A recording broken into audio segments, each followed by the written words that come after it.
Steven Matz, that is the perfect way to define that last outing for him before the All-Star break. Welcome, everyone, into BK and Ferrario here on 101 ESPN. Alongside Tanner Hendrickson and Graham Francis, I'm Alex Ferrario. We can say it now that the cat is out of the bag or the baby is out of the mom. BK had a baby.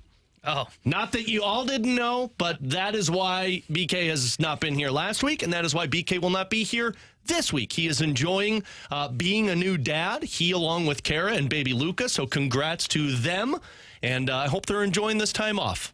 Same. I'm not going to lie. I did not know what you were referring to at first when you said, let's let the cat out of the bag. I was like, we didn't talk about this before the show. Well, Tanner's already on high anxiety. I did know BK was expecting a baby. Just to be clear, I didn't know that was coming. Tanner's already at high anxiety level, like a number 9. So any way I can make him skeeve on a little bit more throughout the day today, I call that a win. Alex, it's not going to take much today for there to be some heated arguments between you two. Oh, no. I can already look at his face. And I could say that because on our live YouTube channel at 101 ESPN STL, his face is already saying, I'm ready to fight. Oh, man. But there's one thing he can't fight me on, because I'm going to agree with him here. That was a really good start for Steven Matz, and he needed it. If anybody on this Cardinals roster needed a big day, it was Steven Matz, because with Waino's injury, with Matthew Liberatore being optioned back down, and frankly, without you having other starting options, you need help in that rotation. And Steven Matz provided it. 5 1/3 innings, 2 hits, 1 run, which was an unearned run caused by an error. We'll talk about that. But but the part for me, 9 strikeouts. 9 strikeouts and 75 pitches for Steven Matz. And this was an opportunity for him. Now you go into the All-Star break with Ali Marmol and company saying, we got to give him another start. But it's not a guarantee he's in the rotation, because we've seen this before. Steven Matz have a good start, and then Steven Matz have 5 bad starts. But for him, that was about as a much-needed start as you can ask. And for the Cardinals, hopefully that is a sign of things to come, to add some swing and miss and somebody who can hit the damn strike zone in their rotation. Look, Steven Matz, when he was right last year, was a guy that had some swing and miss. In fact, I think he had the highest strikeout percentage on the team outside of when I think they acquired Quintana, who then had his shoot up through the roof. Steven Matz is a guy that does have some swing and miss when he is right. And as you saw early on in the year, he was not right. He was one of the worst pitchers in all of Major League Baseball. But they sent him to the bullpen to work on things, and you saw that pan out last night. The sinker was great. It was up almost 2 miles an hour in terms of its average velo, had the changeup working, and also the curveball looked better. Remember, early in the year, he had said that the curveball was lost, and he was basically a 2-pitch pitcher, and he was just getting hit around. So that was a really encouraging sign to see Steven Matz bounce back and get into the rotation. He played really well in the bullpen. Had it not worked out yesterday, I think he probably still would have been in the rotation, but at least you saw he could work in the pen. This season. Yeah, exactly. Yeah. But at least you saw that he could work in the pen. Right. But if he's able to bounce back and show that he is capable of returning to kind of quote-unquote starter form, that is so big for this Cardinals team, because now you can go into the offseason going, okay, we know Matz can get back in the rotation. For whatever reason, that was just a weird month or two, however long it ended up being that he was struggling in the rotation. You go into the offseason knowing, okay, we've got 2 spots filled, we only got to fill 3. Rather than looking for 4 and going, what are we going to do with the Steven Matz contract? We're going to have to put him in the bullpen, it looks like. No. So, again, this was such a big start for him. And look, he's got to continue it. I'm not saying he's, all right, that one start, lock him into this rotation for next year. Yeah. No, he's got to prove it after the All-Star break. But that was very encouraging, because he had swing and miss, had command of all of his pitches, and he wasn't even built up. And that was the most impressive part, was that he threw about where I thought he would in pitches, but he was still able to get through 5 1/3 with that. If he was built up, he'd probably go 7 innings in that start yesterday. Yeah. I mean, you had 57 strikes on 75 pitches. At one point, it felt like I think I remember Kip Carey saying it was like 45 strikes on 55 pitches. The man hit the strike zone every single at bat. And that's what you want from Steven Matz. But what you said is where I was at when he walked off the mound. Awesome start, but that does not lock you into the rotation for the remainder of this year or next year, because you have to build on this. You have to go out there and continue to show that the swing and miss stuff, the ability to hit the strike zone, really the ability not to blow up when things get out of hand. And they got out of hand yesterday on Steven Matz, but he found a way to calm it down.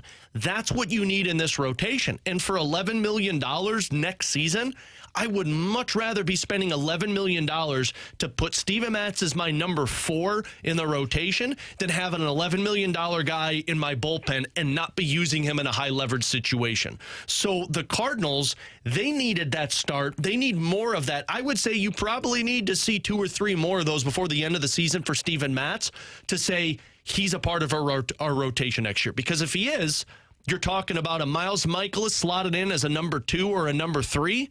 You're talking about a Steven Matz slotted in as a number 4. And then you build around that. And that's how Steven Matz has to capitalize on this. Yeah, look, he does have more to improve upon in terms of just showcasing that this wasn't just a one-off. And let's just be honest.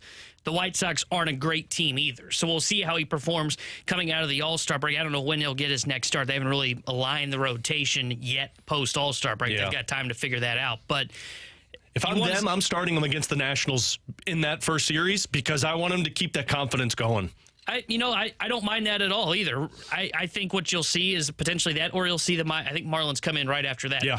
My guess is that's probably the series you're going to see him because they'll want to line up if Monty's healthy, which fingers crossed he right. is. Monty, Jack, and Michaelis go in that first series. But yeah, I mean, when you see him in this outing, it's encouraging to say, okay, that White Sox offense, yeah, it's not great, but that was like tangible stuff to where if you could translate that to, say, they were playing the Braves, and I think he would have had great stuff in that game to where he would have been successful. So that's going to be the one thing is you got to see it continuously and then also see how it plays once you start seeing better playoff teams down the stretch of the season. Potentially dumb question here, but for Steven Matz. Never a dumb question here. Grant. Don't say that, question. Alex. Test me. No dumb question. Test me. For Steven Matz, if he gets back into this rotation, are you guys even more concerned about the bullpen? Because it seems like at least one time through this rotation, every time there's one blow up, whether Matthew Liberatore goes a third of an inning or just somebody has a really bad game. There's always somebody that it happens to every time through the rotation, it seems. And when that happens, it's Steven Matz that kind of comes in and bridges that gap and fills those innings. So if you move Matz to the rotation again, does that make you even more concerned for the bullpen going forward? All right. You know what, Grant? Stupid question, first of all. See, that's what I thought. I appreciate you being brave enough to ask a stupid question. Wow, it's Monday. We don't have to just shoot him down on a Monday. Always do. No, it's Wednesday, it'd be fine. It's not Monday, a stupid question. Grant knows I'm just a jerk. It's just how this thing goes. No, it's a really good question. To me, it doesn't make a difference because your bullpen needs to be overhauled no matter what. But where it benefits you is it's less stressful on rebuilding that rotation if I know I've got a Steven Matz. Who's this? I need this Steven Matz because if I get the Steven Matz that goes out there and is good for 2 innings and then 2 innings gives up 4 runs and then is good and then bad again, then that's a problem. But if this is the Steven Matz that I'm getting, now I'm only talking about really having to be aggressive for 2 starting pitchers this offseason rather than having to find 3. The bullpen needs help no matter what. But as we've talked about, T-Bone, bullpens are easier to overhaul than trying to overhaul 4 spots in your rotation and an entire bullpen. And you might have some guys in your minor league system that are Steven Matz next year to where you're able to have them. Like a Zach Thompson could be a Steven Matz next year if he's not stretched out as a starter for them.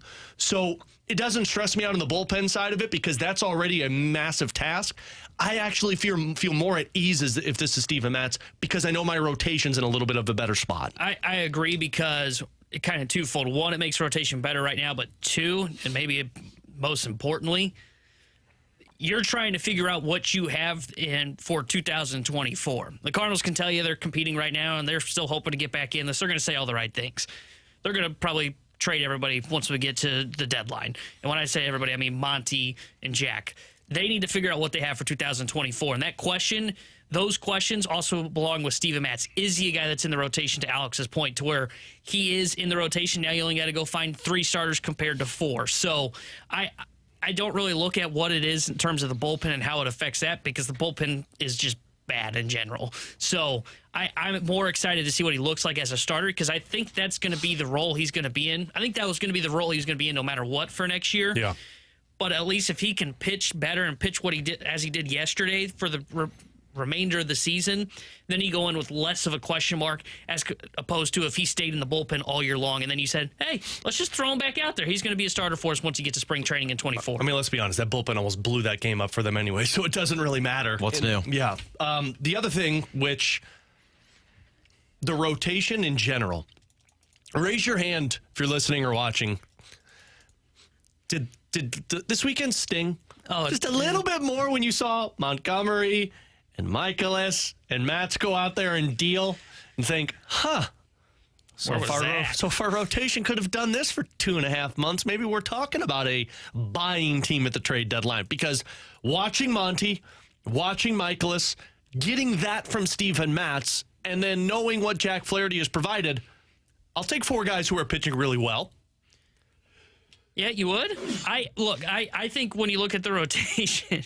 Sorry, I was fighting a sneeze there for a good 30 seconds, and like I was... Say that pause felt unnatural until all of a sudden I saw you sneeze. It also felt a little emotional, like I was going to cry in the middle of it. I think that's fair. Because, but hey, this rotation has made me want to cry a couple of times. Yeah, look, over the weekend, when you saw them pitch, I mean, all 3 starters were great. Look, Monty had to leave because of that hamstring injury, and again, hopefully he's okay because one, you need him back in your rotation because he's one of your best. He is your best pitcher, but also, too, he may get you a lot at the trade deadline if he's healthy. But the starting staff had a .54 ERA, walked only 1 and struck out 20. Well, I'll take that. Like, that looked kind of like how the Cardinals envisioned the rotation to be. And honestly, it's kind of how I expected it to be going in the year. Because remember, in the offseason, and look, we've been critical of the rotation and how they need to add starting pitching. In the offseason, me and Alex were on the same page of, this rotation was good last year, and it can probably repeat that performance and get you into the playoffs. And the conversation was more of not can the rotation get you to the playoffs, but is the rotation good enough to win in the playoffs? As we found out, wasn't good enough to get you to the playoffs, it looks like. So watching them pitch over the weekend, it just really stung because you know that all four of these guys in this rotation, Monty, Michaelis, Jack, Matz, when they are right, they are a solid rotation 1 through 4. But for whatever reason, it just has not clicked this year. So watching them perform well in Chicago really seemed to sting because it was like, man, if you could just get 3 of those guys to be clicking at the right time, you're not even talking about the deficit that you're in where you're 15 games below 500 and like 10 back against the Cincinnati Reds. You're at least in the conversation of still being in the division and not in the basement of it. Well, sometimes a superb rotation doesn't matter, especially when you're this roller coaster ride that is the Cardinals, because despite their pitching being so good yesterday, they almost lost that game with the other area of the Cardinals that's going to have to be overhauled this offseason. The question is, how are they going to do it? We'll discuss that next here on BK and Ferrario on 101 ESPN.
Round to third base. It's a short hop, and it's booted by Gorman.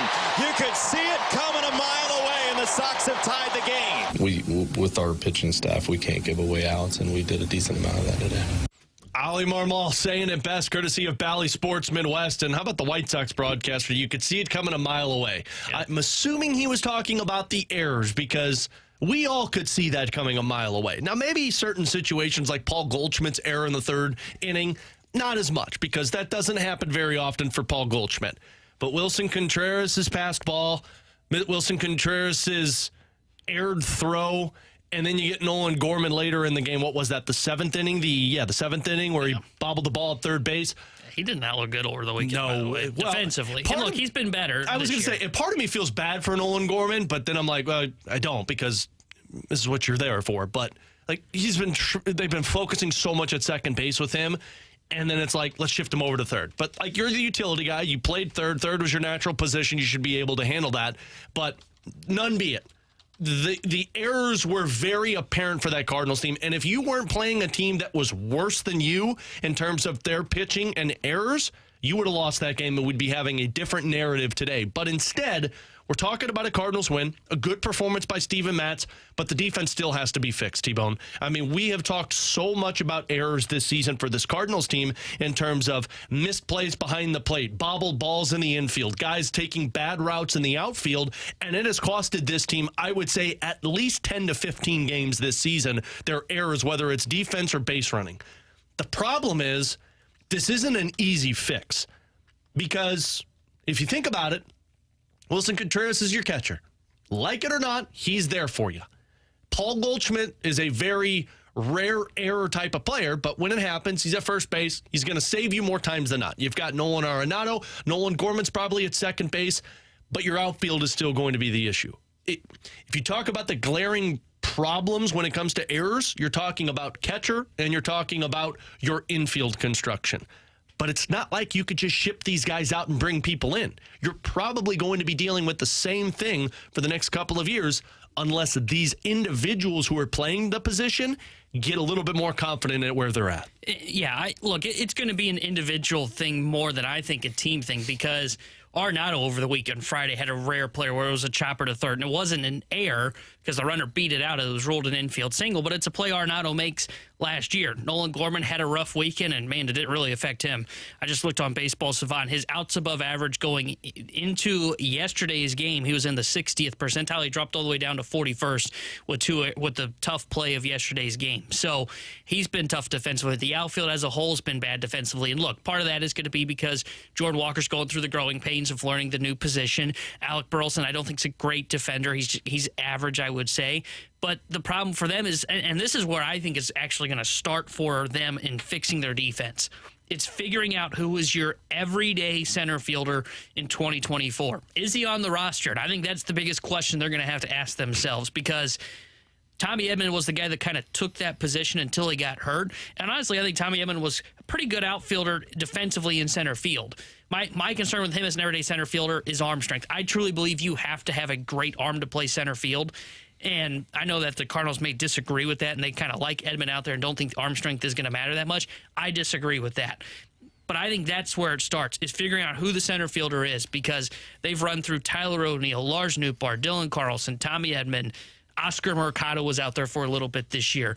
And that's kind of the building block of then figuring out the corner outfield spots. You know Jordan Walker's going to be there, and wherever he's at, right or left, he's going to have the growing pains that come with being a young player. And honestly, I think his defense has looked better of late. So I think he is slowly starting to learn the position out there.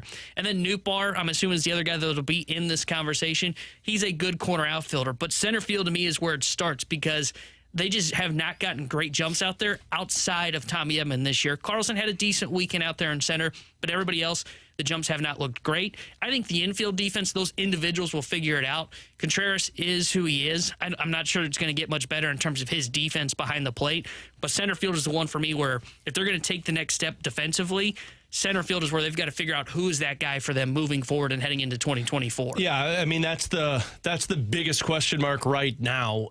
To me, though, I also think you're going to have to get to the point where you've got distinguished positions where, like, if Nolan Gorman's your second baseman, Nolan Gorman is going to have to be your second baseman, and the days off for Nolan Arenado, that's where a utility player comes into play. And I know it was a getaway day. That's what happens when you've got multiple guys. Gorman was in there. Jose Fermin was in there. You had a lot of guys that you were getting the days off for, and that's typically not what it's going to look like when you've got Brendan Donovan playing and Tommy Edman playing. But you're right. It starts with the center field spot and you figuring that out on a permanent basis. And the only way you fix that in the offseason is you're either going to stick with Tommy Edman, which I just don't see them doing. I really believe that Tommy Edman is going to switch back to being what we talked last week about, keeping Paul DeJong so he could be the shortstop for Mason Wynn as he grows next season. I think that's going to be Tommy Edman. And Tommy Edman can be your second baseman, and he could be your fourth outfielder. He could be everything for you. I think that center field position is going to have to be upgraded either via trade or via free agency to get somebody who you could bring in on a permanent basis. Yeah, I don't disagree. I'm curious here your thoughts from the 314 and the 618. I'm seeing texts come in and say, how can you get confident playing your position if you're not playing your position for more than 2 games at a time? Also, someone saying that the players keep kind of rotating between 2 different positions. I don't think anybody in terms defensively, I can understand Edman, but Edman basically had become the everyday center fielder. I think they're talking more Gorman, but that was a getaway day where you didn't have Brendan Donovan available for you. And his natural position is third. Maybe the argument is second base, but I think defensively at second base, he's been better this year. But that's where I think it was, is because you were using him at second. Like, I think it just, that's why I said at the top, I feel bad for him because he's been focused so much on second base, and you've gotten really better at that position, and then you flip back over to third. And look, those were hard hit balls too, so it's not like we could sit here and act like he bobbled a little dribbler to him. It was a tough play for Nolan Gorman, but it still was considered an error. That's not an everyday problem. That's on getaway day problems. But even then, I don't even view it as an issue because it's his natural position. That's why if you go big picture this season, the big picture has been catcher and outfield. And Agreed. That's why we're talking. You're going to have to solidify the outfield by acquiring one outfielder. I will be fascinated to see what the Cardinals do with Willson Contreras. And I say that not so much as they've got to get out of this contract. They've got to remove him from the catcher position. But I think they desperately... I know they miss Yadier Molina's defense, but I'm curious to know how long they want to stick with Contreras behind the plate as an everyday guy, because defensively, he is not good. I mean, The pass balls yesterday, the framing's not been good from Willson Contreras. The bat is starting to live up to the hype that you kind of expect it to be. But what they decided to do with him long term, and the fact that they pulled him early in the year, I thought was the way they were going to go, is if you don't view him as an everyday catcher and you view him more as a, hey, let's start him like once in 3 days and then we'll DH him the others, you're going to have to go get a catcher outside the organization that can help defensively. Yeah. Maybe that's something they do too. Maybe they look to improve upon Andrew Kisner's spot and bring in someone that's more defensive-minded, not so much offensively. Maybe that's the way they go about it. But I think it's fair to have some questions about Willson Contreras and what the future holds for him behind the plate. I would be more willing to give him at least another year to get it figured out. If these same issues continue throughout next season, then that's when you start having those conversations. But I absolutely see where you're coming from.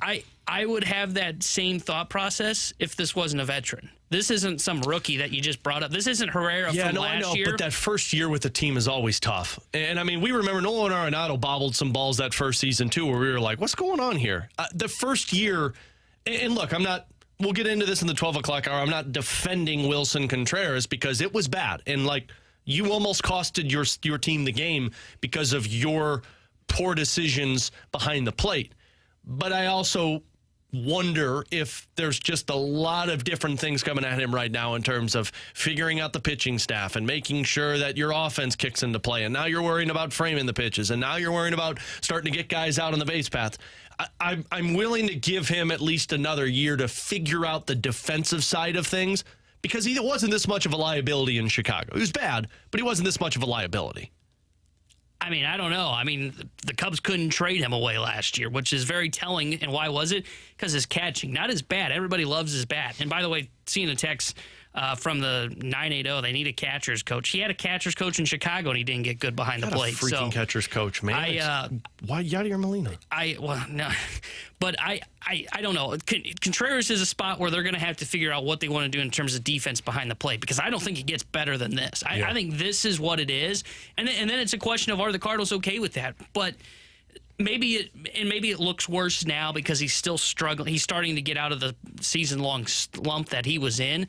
But I think it is definitely a conversation to be had in the offseason of, okay, can Contreras take significant steps with his defense? Because I agree. I think catcher is where they're really being harmed at, and also in the outfield. Look, the infield, I think that is more on individuals have to just step up and play better than it is personnel. I think in the outfield, they don't have the personnel for our everyday center fielder.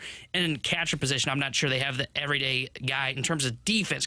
I'm not questioning Contreras' offense, but if they want to get back to kind of the the Cardinal way, defense is the Cardinal way, and Contreras is not good defensively behind home plate. Interesting question for you guys here. Just curious your thoughts. If Ivan Herrera had been up the entire season and he had played the games that Wilson Contreras has played this season, how many more games do you think the Cardinals would have won? Like, how big of a difference in the win column do you think this has been this season with Wilson Contreras? I think you're probably right at the same spot you are. I think you're worse, if I'm being honest. Because the bat for Contreras. And though Contreras' bat has struggled, it was hard to tell what Herrera's bat was going to be. And also, too, he had the same issues as Contreras has had of handling the pitching staff, framing-wise. That's why they sent him down last year. Yeah. So I'm not sure it would have really helped. And you don't know what the offense was going to be for Herrera. Well, Contreras, at least he had the back of the baseball card. And though he hasn't lived up to it yet, he's starting to get hot. And all his, advanced statistics, like the percentiles on hard hit rate and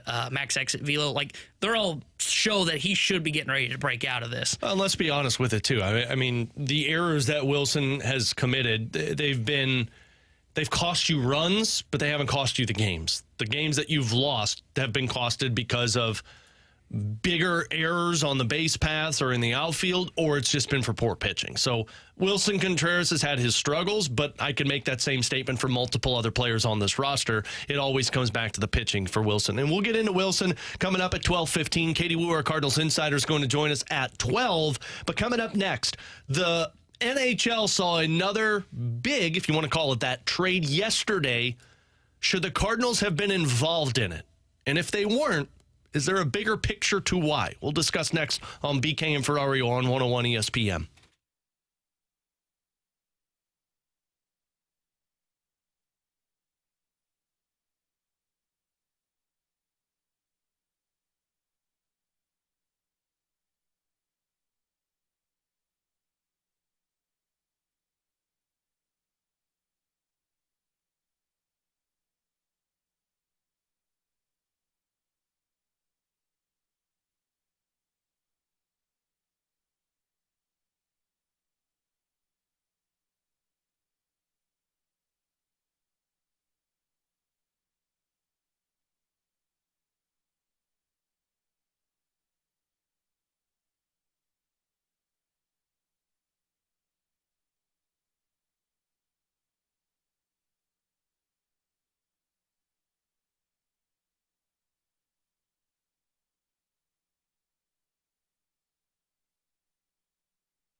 Grant Francis here with a SportsCenter update driven by Johnny Londoff Chevrolet and Johnny Londoff Autoplex. Over the weekend, the Cardinals took 2 of 3 in Chicago against the White Sox heading into the All-Star break. They'll be back on Friday against the Nationals here at home for a 3-game set against Washington. Speaking of the All-Star game festivities, the Home Run Derby is tonight. We'll have coverage here on 101 ESPN starting at 7 o'clock. Over the weekend, St. Louis City SC picks up another victory as they had a clean sheet against Toronto, 1-0. They'll be back in action on Wednesday in LA, taking on LAFC. It'll be a 9:30 kickoff on Wednesday. I'm Grant Francis. The SportsCenter update's been driven by Johnny Londoff. Find new roads and shop 24/7 at londoff.com and londoffautoplex.com. Are you kidding me?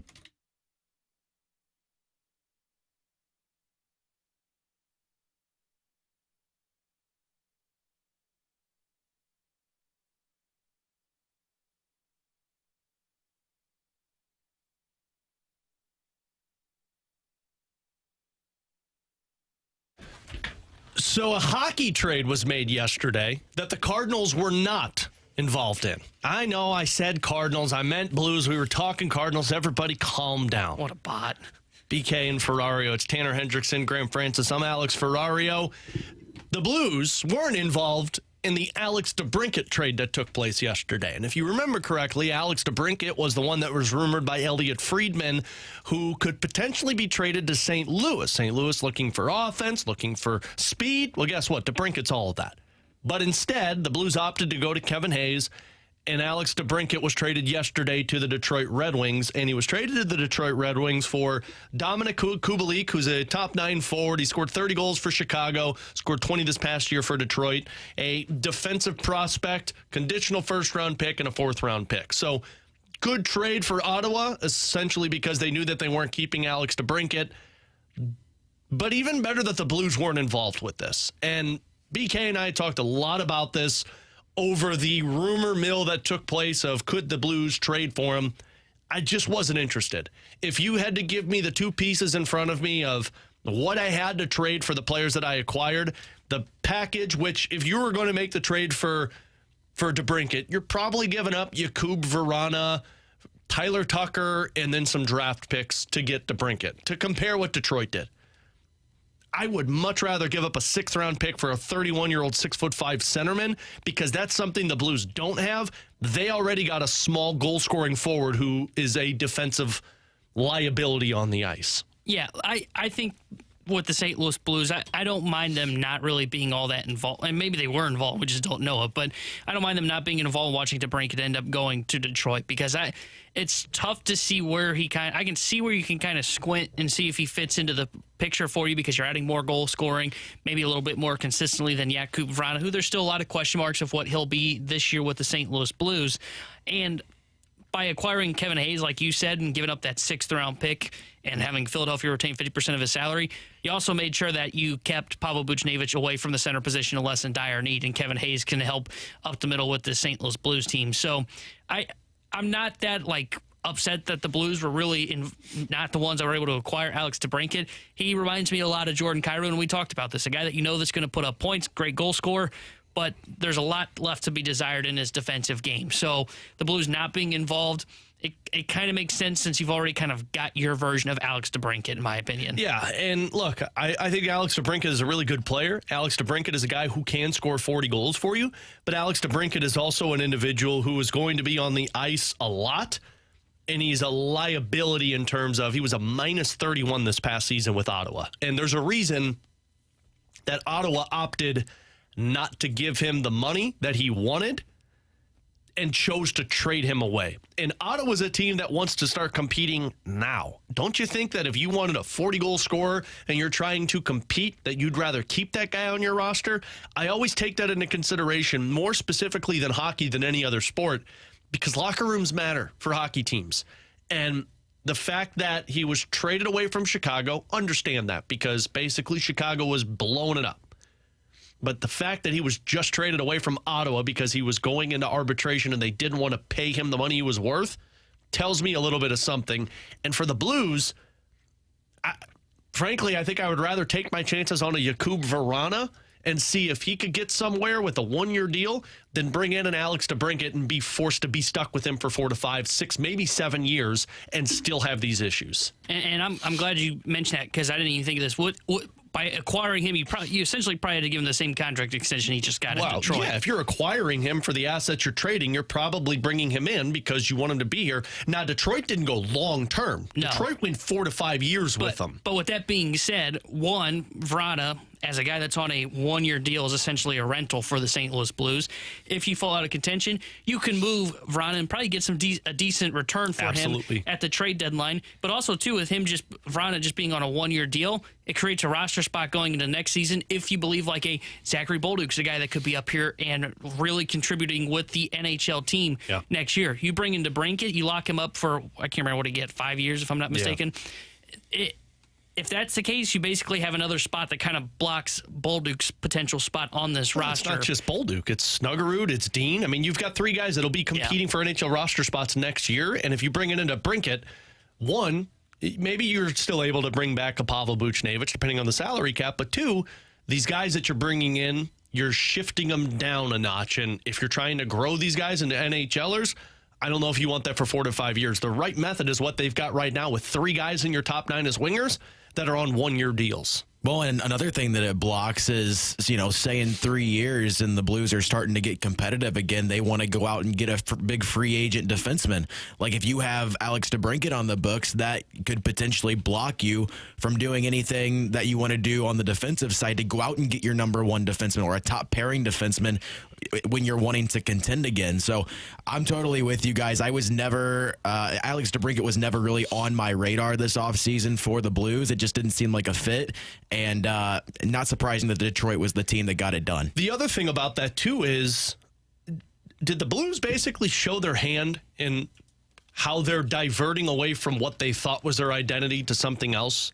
Because they chose a guy who was 6'5" and not fast and didn't acquire, whether it was DeBrincat or Ross Colton or somebody else, who was smaller and had speed. Them not being involved with Alex DeBrincat, them not trading for Ross Colton, them opting to go for Kevin Hayes, and even when the Travis Sanheim thing fell off the table and they still traded for Kevin Hayes, that kind of tells me that they're thinking we need more size to our lineup, especially if you look around the Central. You may not be able to compete with the McKinnons and the Rantanens. You may not be able to compete with the Kaprizovs and for how much speed that those teams have, or Edmonton with McDavid. But if you've got size, that's something that the other teams may not have as much of. And frankly, just think of the matchups that the Blues have had with Minnesota. How much of a pain Joel Eriksson-Ek and Marcus Foligno have been to the Blues in the regular season and in the postseason. Nashville the same way. Alex DeBrincat's not helping you with that. Kevin Hayes, who's 6'5", is helping you with that. So the Blues are shifting their identity a little bit to me. And what else is interesting about that is the fact that if you go back to right after the season ended and you asked Doug Armstrong if they were going towards somebody this offseason, what would they look like? And he gave you that age range of like 24 to 28. And Alex DeBrincat fits that. He's 25 years old, where Kevin Hayes does not fit what he was describing at all. So I think it's a great point, Alex, because you also look at what they tried to do with Travis Sanheim, bringing in a big defenseman. Like, it's pretty clear that the Blues are trying to go towards size. And again, a copycat league. We've said it a million times. You see what Vegas does with all the size that they have. Yep. Other teams are going to go looking at that and say, we need to get bigger, because that's how you win in the playoffs. Absolutely. And not just kind of in the offseason, because you're right, looking at Sanheim, a guy that had size, Hayes size. Look at the draft. I think in the draft, they did draft a decent amount of size as well. Now, not everybody was really big that they went after, but they were certainly definitely targeting some size in the NHL draft as well with some of their picks there too. So maybe it is something, or I'm still a little hesitant to completely buy in on that's what they were looking for, because I still think they view it as speed is the way that we're going to win, is quick through the neutral zone. I think Hayes was one of those where it was just, hey, 50% retained for a 6th-round pick. This is too good to pass up with his offensive upside. But maybe we'll see if they end up transitioning. If they go into next offseason and they continue to look to add size, then, yeah, they will definitely be a team that I would say, okay, they're definitely looking to kind of change the way that they play. I'd still keep a close eye on Oscar Sundqvist, too. I'm with you. Still hasn't signed. 6'3", 220 pounds. He's Guys at the following City SC yeah, matches. I was about to say, he was in Toronto this weekend. In Benner's wedding party, too, I saw. It's like, yeah, I'm with you. I would keep an eye on that one because, again, though, and we're going to get into this a little bit later, like you've got a lot of names that I guess you're just going to throw out there and see what happens. I mean, it's what you did last year when you brought in a Pitlick. I wonder if Sonny doesn't get signed, comes on a tryout. And it sucks if that's what happens for Sonny, because Sonny's probably a guy that deserves a contract rather than a tryout. But he has had injuries, and he did have an injury this past year. Maybe that's it, where he gets a little tryout like Tyler Pitlick does, sign him to a contract, and then he fights with everybody else for those roster spots. But we'll talk about that fourth line a little bit later in the 1 o'clock hour. We got Katie Wu coming up at 12. But coming up next, send us your text 314-399-9646 on our Air Comfort Service text line, or you can post your questions on our YouTube channel live chat at 101 ESPN STL. Just click on BK and Ferrario, find the chat, type in your question. We'll give you answers next year on 101 ESPN.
314-399-9646. That is our Air Comfort Service text line. Also live on our YouTube channel at 101 ESPN STL. It's BK and Ferrario alongside Tanner Hendrickson and Grant Francis.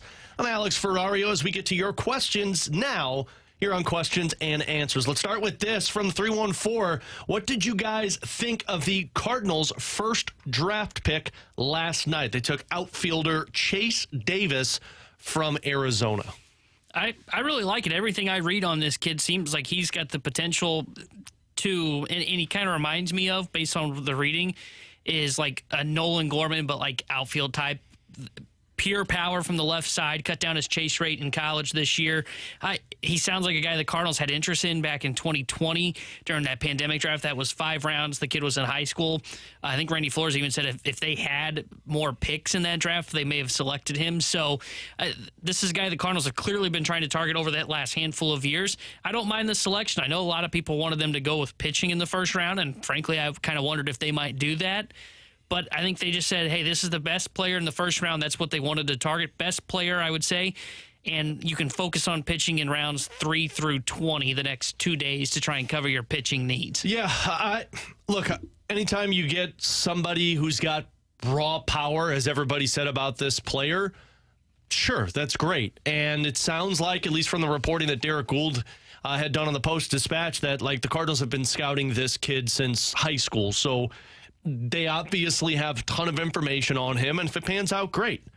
My only issue with it is I understand how you use the argument of you go with the best available player, but baseball's different than hockey, in my opinion, to where I think baseball, you go with the best available player, but because there's so many guys, you go with the best available player at the position you're deficient in. And that's where I thought that they would have gone pitching. And the player that at least Derek Gould had reported that the Cardinals had interest in was Hurston Waldrop of Florida.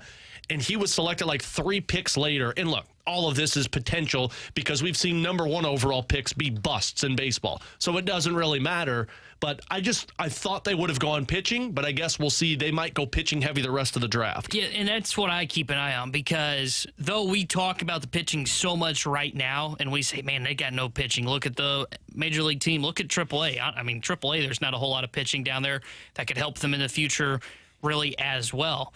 But if they decide to avoid, and I'm not saying avoid like they don't select a pitcher in 20 rounds, but if they don't go as heavy as we kind of expect in their selections on pitching, it tells me that they think they've got a lot coming up through the minor league system in terms of like Bryson Matz, who is selected, Cooper Jeffrey, who is out right now because of elbow issue. Maybe they view that they have deeper pitching than we think, and just looking from the outside in, you always look at the Major League team in AAA, and like it's easy to tell right now that they're deficient in pitching at those levels.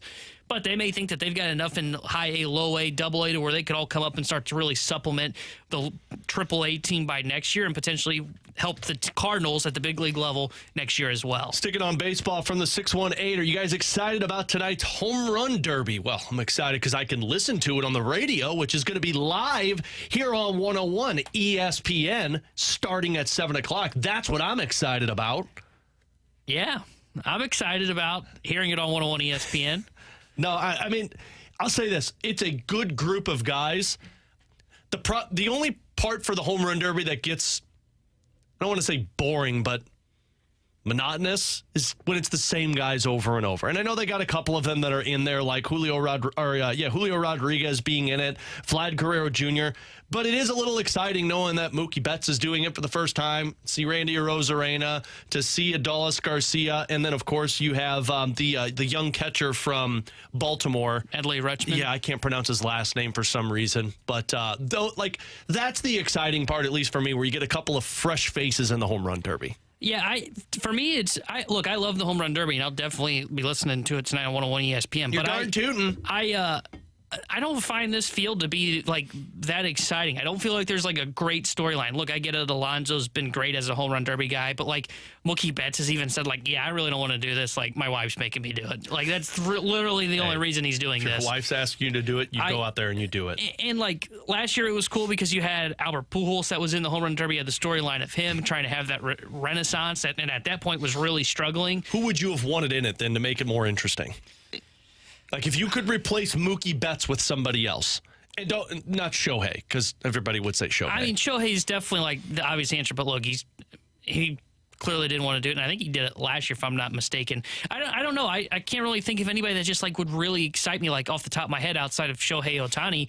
I think it's just one of those years where it's like, yeah, the field's just like not that great. And look, I'm going to listen and watch it because I do like the home run derby, and it's the only thing on.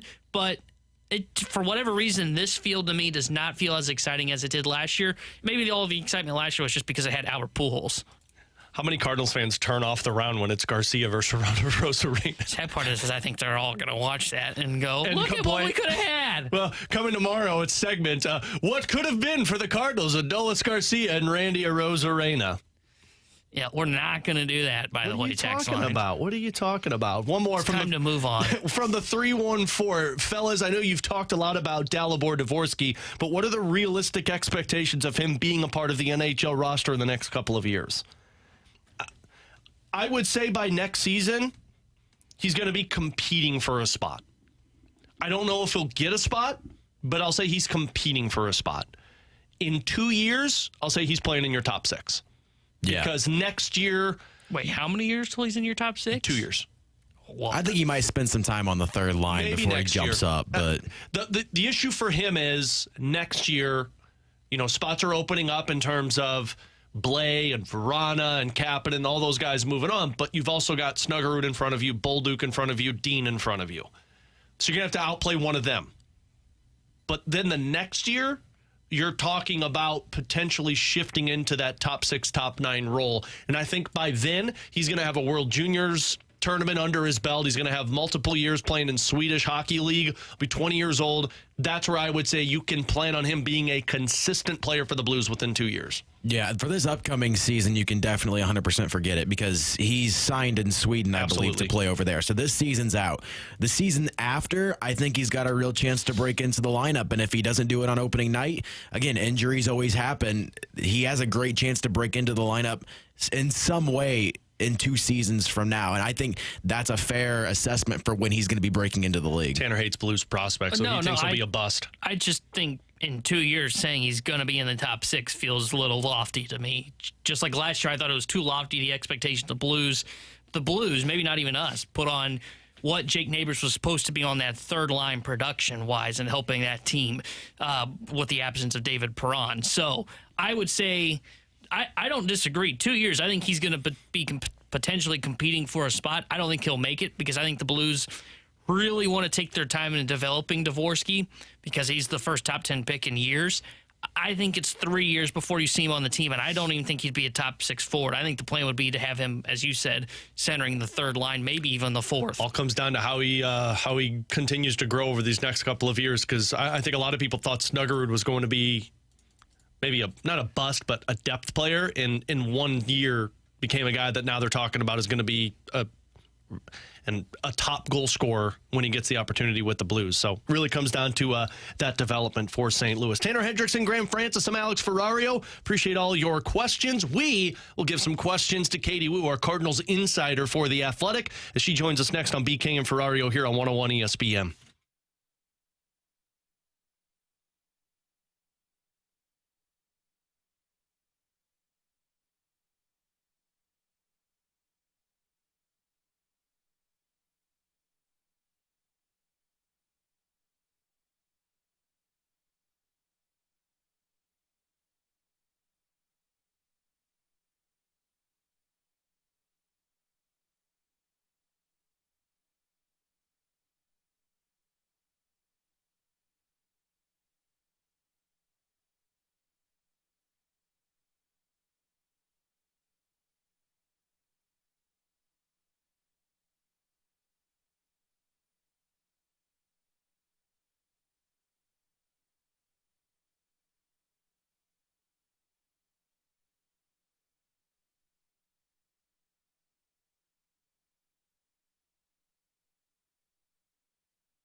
Well, we officially hit the All-Star break for Major League Baseball after the Cardinals beat the White Sox yesterday. They win the series, and now they head into some much-needed off time with a couple of guys dealing with injuries and, of course, dealing with an underperforming first half of the season. Alongside Tanner Hendrickson and Grant Francis, I'm Alex Ferrario. No BK this week, celebrating the birth of their new baby boy. He will be back with us next week, so congrats to all of them. But he does miss out on our favorite time of the week, which is catching up with our Cardinals insider, Katie Woo. Katie, you officially made it to the All-Star break. How's it feel? We have made it to the All-Star break, and what an unforgettable first half for those St. Louis Cardinals, guys.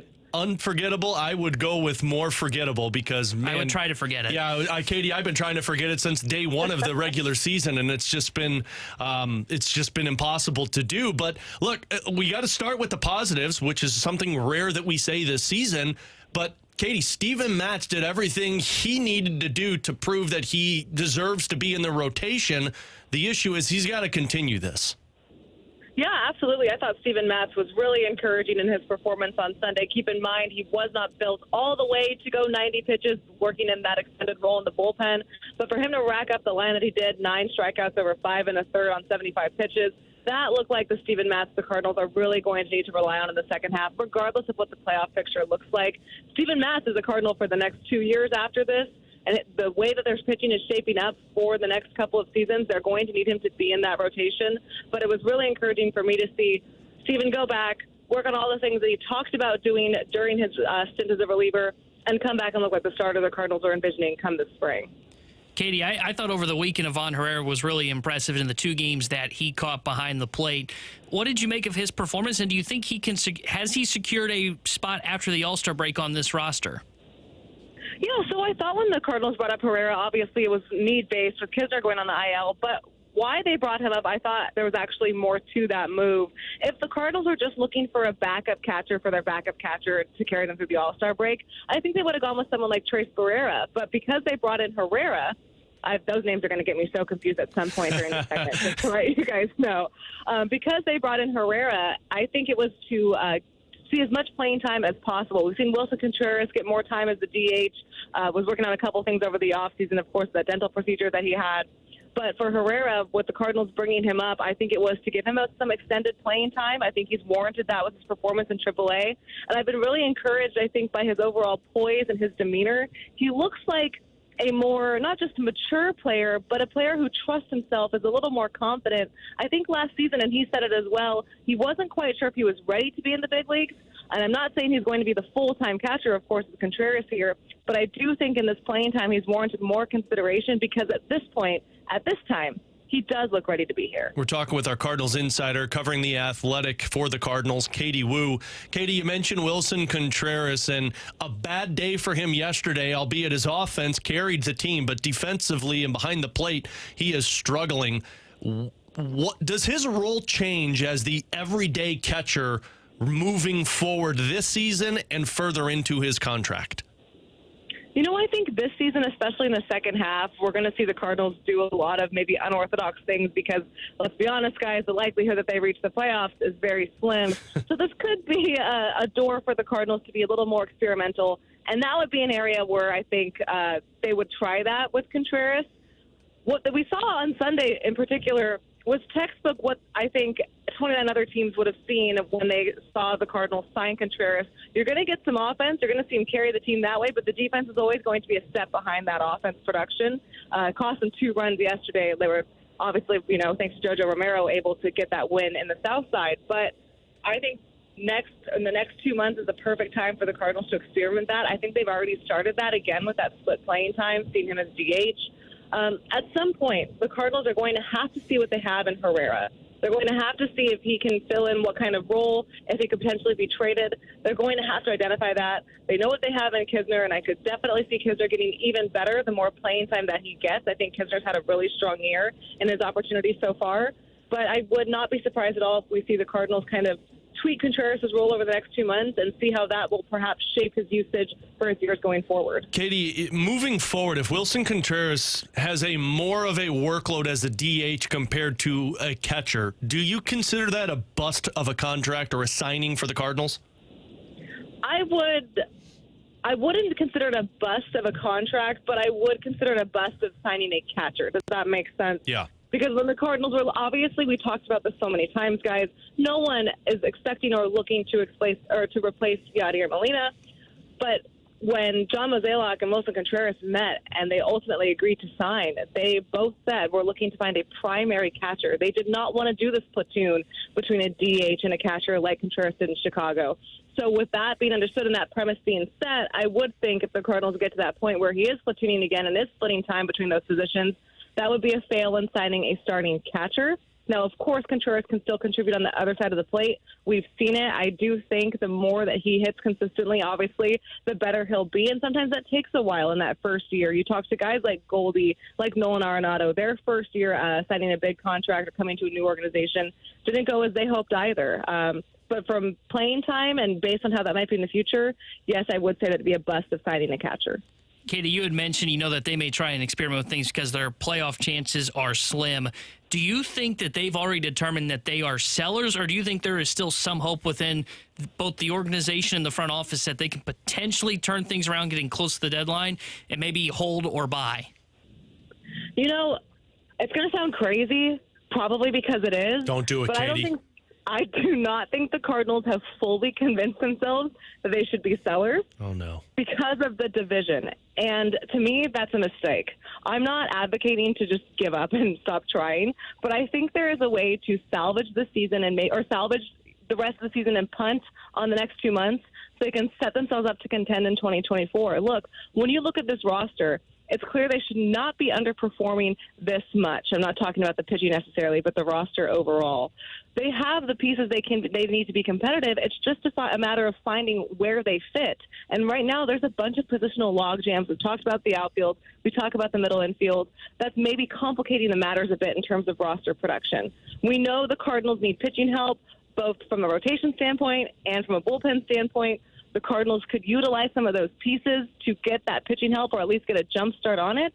But because of the division and because it's not very competitive, even though the record does not suggest this should be feasible at all, I can still see the Cardinals trying to avoid a full sell at the trade deadline. Katie, shouldn't there be concern, though, and I'm asking this from like a Cardinals fan's perspective, if they convince themselves that they're not sellers and they try and make a run with it, that they wait too long and come August 1st, the best return isn't available if they do opt to trade pieces away?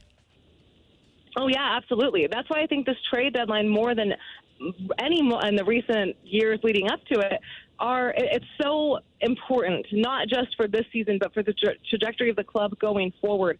The Cardinals at this trade deadline are essentially telling the fan base what their plan is and if they've learned anything from this disaster of a first half. That's why I think it'll be so interesting to see what they actually do.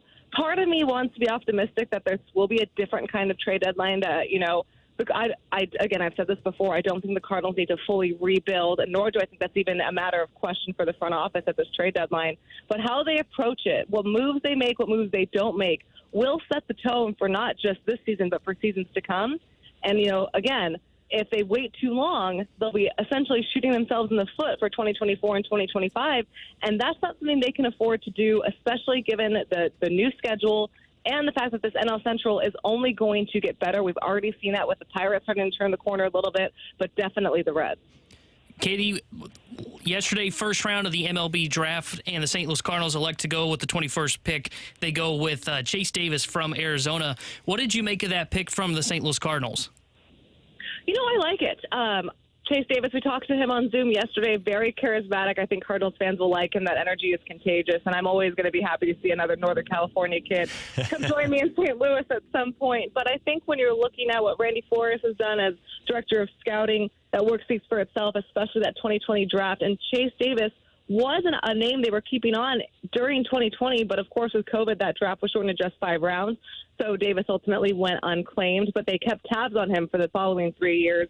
Davis knows Jordan Walker, Tink Hens, Mason Wynn. He's hit with Dylan Carlson out in the Sacramento area. They're both from the same hometown, but went to rival high schools.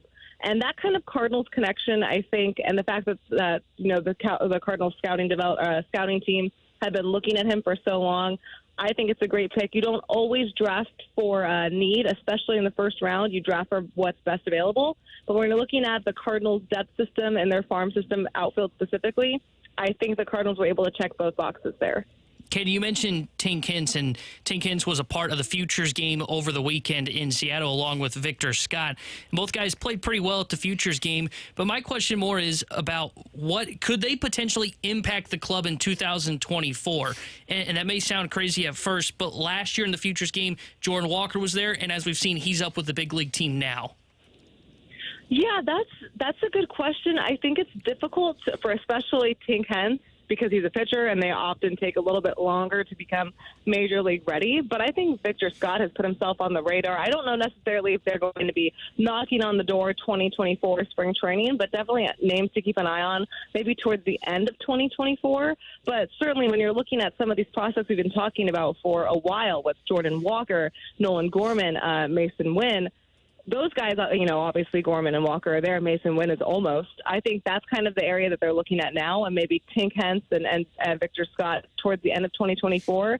But one thing that I think is pretty admirable about this Cardinals farm system is how they keep replenishing it, even though they'd never really draft all that high, although that might change after this 2023 season.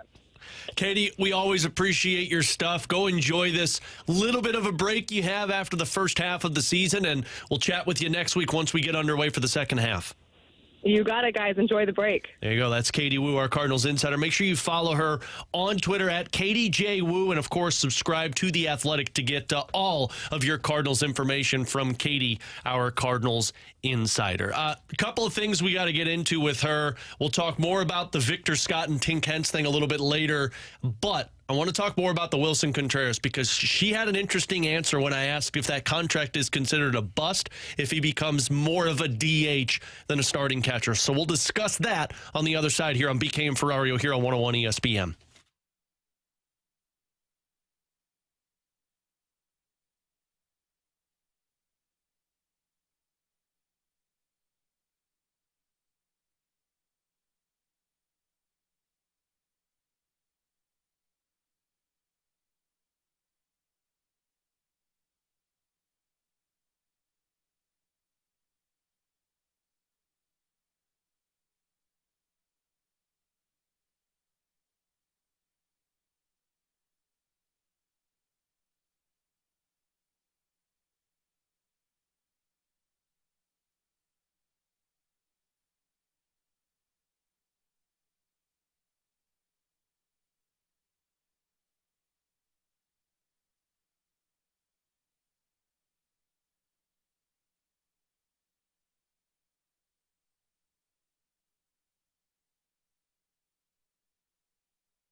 swing and a drive down the line. That ball is gone. Contreras with a missile into the left field corner, and the Cardinals have taken a 2-1 lead. That pops away from Contreras. His throw is into center field. Bad decision there. And there'll be no throw to third as Colas takes second and advances on the overplay by Contreras. That one pops away from Contreras. Boy, the Cardinals are not helping themselves defensively in this game. A pass ball led to the first White Sox run, and now Remillard 90 feet away as this one gets away. So it was a Jekyll and Hyde type of game for Wilson Contreras yesterday against the White Sox, and really over the weekend against the White Sox. Alongside Tanner Hendrickson and Graham Francis, I'm Alex Ferrario. It's BK and Ferrario on 101 ESPN and our YouTube channel at 101 ESPN STL. So with Wilson Contreras, you know what you're getting. You know you're not getting the greatest defender behind home plate, but you know you're getting somebody who can have some extreme difference-making ability on the offensive side of things. And frankly, that's what we saw yesterday. Although he did cost the Cardinals a couple of runs, he also saved them a couple of runs by hitting his 2-run bomb, and then, of course, his single that he had a little bit later on in the game. But when you get both sides of it with Wilson Contreras, fans are going to pick out one side or the other. It's not you get the best of both worlds. It's, well, great, his offense is awesome, but that defense needs to be fixed. You might not be fixing that. And that's why I posed the question to our Cardinals insider, Katie Wu, in the previous segment that, look, if he becomes a DH solely from that bat, is that a bust of a signing? And I loved Katie's answer in terms of it's not a bust of a signing, it's a bust of finding the catcher. And for the Cardinals, they need the catcher. And if it's not Andrew Kisner, if it's not Ivan Herrera, you really don't want to have to go back to the market and find another starting catcher because you know what it costs and you know how difficult it is to find one of those starting catchers. And you clog up the DH spot. But as much as I look at Wilson Contreras and say, yeah, the guy has struggled this season behind the plate, no question. I'm also willing to deal with that if his offense is going to play the way it's been playing, because there are other areas that you could tighten up, and hopefully the defense gets a little bit better. I mean, you're talking a tad better, and maybe you can get by with it. Yeah, I don't know. I think when you look at Wilson Contreras, and look, maybe this is all just being put on display right now. I saw someone text in earlier when we were talking about this. It's only being highlighted because they're struggling. I agree. Maybe if they're winning, we're not even talking about his defense. But I think for them to get back to winning, they got to get back to playing fundamental baseball, and that starts with defense. And it's no coincidence they were winning while Yadier Molina was here. And I'm not saying that's because Yadi was behind the plate, but it definitely felt you had a sure thing behind home plate defensively. And though Contreras' bat can play for you, I just don't know if it's going to be able to make up for the lack of defense that he provides. Yes, he's good at getting runners caught and stealing, but he's not been good framing-wise. The Cardinals already raised the question about his game-calling ability, and maybe that's changed, but I don't know. That's something the Cardinals would know internally. I think Katie phrased it perfectly. If they decide to make him more of, and not a everyday DH, what she was basically saying was basically split playing time with whoever the other catcher is and DH him on other days. I agree. I mean, I don't think the contract necessarily is a bust, but it certainly is a bust in terms of finding the everyday catcher. And that's the way it's kind of felt right now this year, as to where he doesn't really feel like a everyday catcher now. I don't think it's necessarily that hard to find that guy, because you're essentially probably going to just look for a defensive-minded catcher that plays 50 to 60% of the games, and Contreras then plays the other percentage and is the DH and tries to provide that offense to make up for him. But this signing has not gone the way that I envisioned it and how the front office clearly envisioned it, and that is they thought the defense was more of the kind of, oh, it's overstated, he can't be that bad, and they fell for it in basically a job interview. And as we've seen this year, he's been what he was basically advertised as when he was with Chicago. And that's where I kind of fall with this. Like, he's exactly what was advertised, and you went into that meeting knowing that he is going to be an average at best catcher behind the plate, but you know that offense, I mean, if you look at what he has done since the beginning of June, you're talking about a 300 batting average, of 408 on base percentage, 563 slug, and a 971 OPS. And I know that doesn't sound great, but it has significantly improved if you look at what the start of June was to the end of June up until now. I'm just going large sample size right there for him. But when I look at the full workload of Wilson Contreras this season, the framing's been bad. There's no question. And look, managing the pitching staff has been difficult already with what you have, and then add into Wilson Contreras' unfamiliarity with it. But I also don't look at certain games and say Wilson Contreras just costed them that game. As much as I look at it and say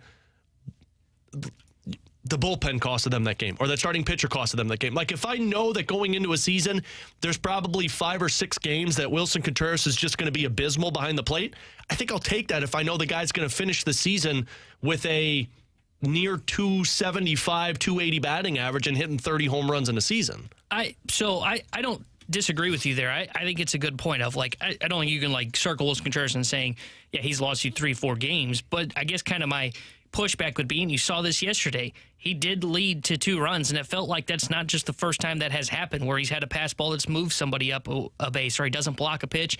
And look, a wild pitch isn't on the catcher for, say, it is the pitcher skipping it. You got to block it, but though. You'd like to see it blocked. Yeah. So I have felt like there are a couple of games that have gone that way. And you said, you can live with Contreras with his offense, and if he's average defensively. I don't think he's been average defensively. I think he's been below average, if I'm being honest. I think his framing's been poor.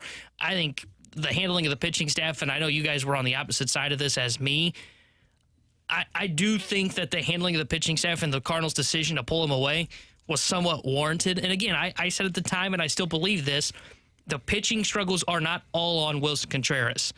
But is there a chunk of it because of game calling that he did early on in the year? I think there is a portion of that to be said. So I don't know. I think the Cardinals are going to have a difficult decision to make in the offseason, because if they truly believe that his defense can't get better, and they think that's part of the problem, and they still are questioning his handling of a pitching staff, they may need to look themselves in the mirror and go, okay, we may need to go at a guy that can help us behind the plate. And I'm not even saying go sign like a superstar catcher. I don't even know if that kind of guy is going to be out there this offseason. But you got to go find yourself somebody that is good defensively, that can handle a pitching staff, that can go in and start 50%, 60% of the games. And maybe that's Kisner. I don't know. I don't know how they truly view him. Maybe it's Herrera if he continues to impress. The question is, how do you do that then, though? Because let's just hypothetically say Ivan Herrera becomes a guy that they trust in that sense, and you've got him to where you can use him behind the plate. You get more reps. He understands the pitching staff well, and you put him out there more. Now you're clogging up the DH spot with Wilson Contreras because of that bat. And we know how Ollie likes to utilize that DH, where you move guys around a little bit. And you're not going to be talking about taking that bat out of the lineup.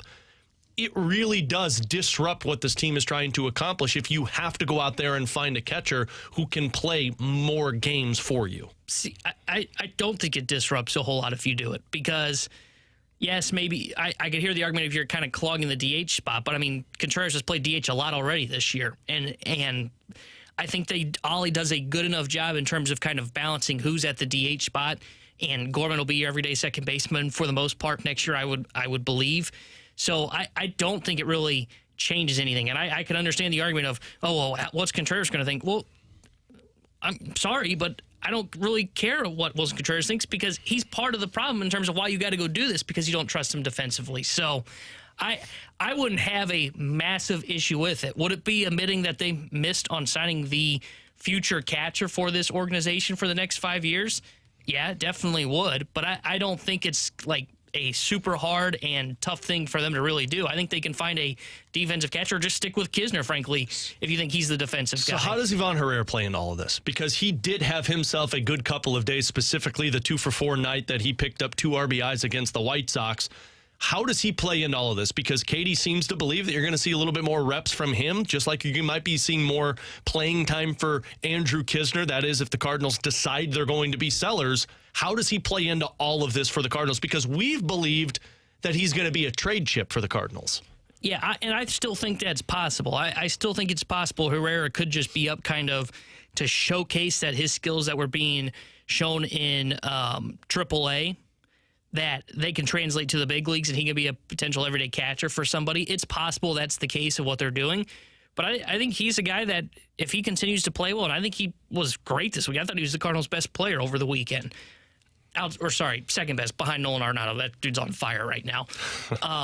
But I think if he continues to play well And if they do go kind of the route that Katie was saying, where they maybe do more of a 50-50 split, which I think they've been doing most of the season, maybe more 60-40 between him and Kisner, I think there's a chance he could be playing to try and take Andrew Kisner's job going into next year, where he could be that backup that we're potentially talking about. Whether it is just You can't the same dethrone role, the captain. well, if you get a new captain, you could. But I think it is possible that we're talking about Evandro Herrera being on the roster in 2024, whether it be as a backup or a guy that's splitting time with Contreras. I think they want to kind of have an idea of what they have, because I think last year's sample size, and I think Katie said it perfectly, Evandro Herrera said that he didn't believe he was ready for the majors, or he just wasn't prepped for the majors. I think now's that time where you really find out. They told him what to work on. They believe he's done that in Memphis with receiving, framing. His bat really carried it in AAA during this season and looked pretty good over the weekend. So now is where you really start to figure out, okay, what is Herrera's ceiling? Is it kind of the Kisner type? Okay, we kind of have that. We've got a guy that we like in Kisner. Maybe we can try and sell high on Herrera. Or it is, hey, this guy's ceiling may be higher than we think or we're expecting, so maybe we decide to keep him and pull him from any trade conversation potentially. I'm not saying you completely remove him, because if like Dylan Cease were available and you said, oh, we really want that guy, sure, then you're listening to Herrera. But I think he can potentially play himself into a potential role in 2024. That'll be interesting approaching that August 1st deadline, because the more teams that see more of Herrera, if he continues to perform that way, more teams are calling him. Maybe that helps you get what you're looking for, or maybe the Cardinals do say we need Ivan Herrera, especially moving forward with Wilson Contreras' issues. But all that resides on the Cardinals looking at August 1st as a buyer or a seller. I can't believe I'm saying that, but Katie Woo mentioned that the Cardinals might still not have convinced themselves. If that's the case, what does that mean for the next month? We'll discuss here on 101 ESPN next.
Grant Francis here with a Sports Center update brought to you by Saliga Heating and Cooling. Over the weekend, the Cardinals took 2 of 3 up in Chicago against the White Sox. They'll be off for the rest of the week for the All-Star break, and they'll be back on Friday against the Nationals at home for a 3-game set against Washington.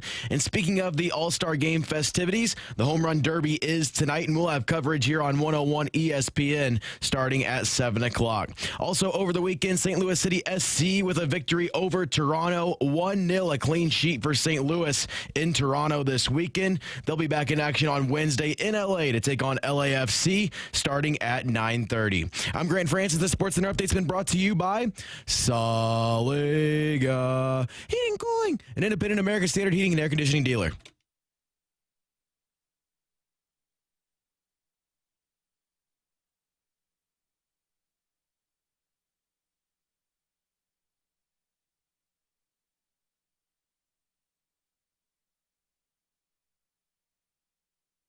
It's going to sound crazy, probably because it is. I do not think the Cardinals have fully convinced themselves that they should be sellers because of the division. And to me, that's a mistake. I'm not advocating to just give up and stop trying, but I think there is a way to salvage the rest of the season and punt on the next 2 months so they can set themselves up to contend in 2024. Frankly, I couldn't believe that Katie said that the Cardinals have not convinced themselves yet that they are sellers. Alongside Tanner Hendrickson and Graham Francis, I'm Alex Ferrario. That was Katie Wu, who joined us earlier in the show. If you missed any of it, you can check it out on our podcast after the show, 101ESPN.com, presented by Dobbs Tire and Auto Centers. We are live on our YouTube channel at 101ESPN STL. If the Cardinals haven't convinced themselves that they're sellers yet, what else has to happen for this team to convince themselves? Your pitching has been abysmal pretty much for all season, but I'd hear the argument, maybe a slight span where the pitching's been better than you would expect. Your offense has been good, but it's been inconsistent, and your defense looks like it's still uncertain of where they're supposed to be 9 times out of 10. None of that I just said states, hey, we could still get in this. Like, Cincinnati is 9 games above 500 right now. And I know that doesn't sound like a great record. It's not the Atlanta Braves of the NL East. But you're, 15 games below 500? We're up to 14 games below 500. That's quick math on the fly, which might be incorrect. That's 23 games to try and catch up to Cincinnati. And you've got, 70, 80 left the rest of the season? I mean, my math isn't great. Your math sucked, to be honest. It's 11 and a half games back. I could have just butchered all of that. Yeah, you did. Well, there you go. You were right on one part that the Reds are in first and the Cardinals are in last. Look, simple math for dummies right now. Yeah. There are not enough games. I think you just carried one wrong. There are not enough games for this Cardinals team to put themselves back in that conversation, because it's win the NL Central or you're not getting in. So there is nothing between when you start on Friday until August 1st that is going to convince you otherwise. This team needs to decide that they're sellers right now. Yeah, to be honest, I'm frankly surprised that if that would be the viewpoint of the St. Louis Cardinals, is that we should either hold or potentially still buy because of our division. Because I tend to agree. Look at the Cincinnati Reds. Look, I'm still not convinced that they are going to win this division, but I definitely think them and Milwaukee are better than you, and you've dug yourself such a hole that I just have a tough time. Frankly, Pittsburgh's proved that they're better than you, because you haven't beaten them in a series yet. Yeah, but I wouldn't buy into Pittsburgh. They've really struggled since the first month of the year. Beat them in 3 games and then talk to me. I mean, let's be honest. The Cardinals should. When the next time they see them, they should beat them. But because they're like the White Sox essentially now, but worse. I think that the Cardinals' mind should be made that they are sellers this year. And I agree with Katie Wu and what she said to us, where it's not so much giving up on this year. I know that that's what the signal would be, but it's to try and help prepare for 2024, because the assets you bring in, maybe you get a solid bullpen arm in one of the returns in one of your deals at the trade deadline. Maybe you bring in prospects that you later flip in the offseason to help improve the 2024 team, or just provide more depth to your minor league system. As we talked about, there's no real solid pitching prospect in it, or not prospect. There's not enough pitching in AAA right now for the St. Louis Cardinals. It feels like the pitching pipeline is weak right now.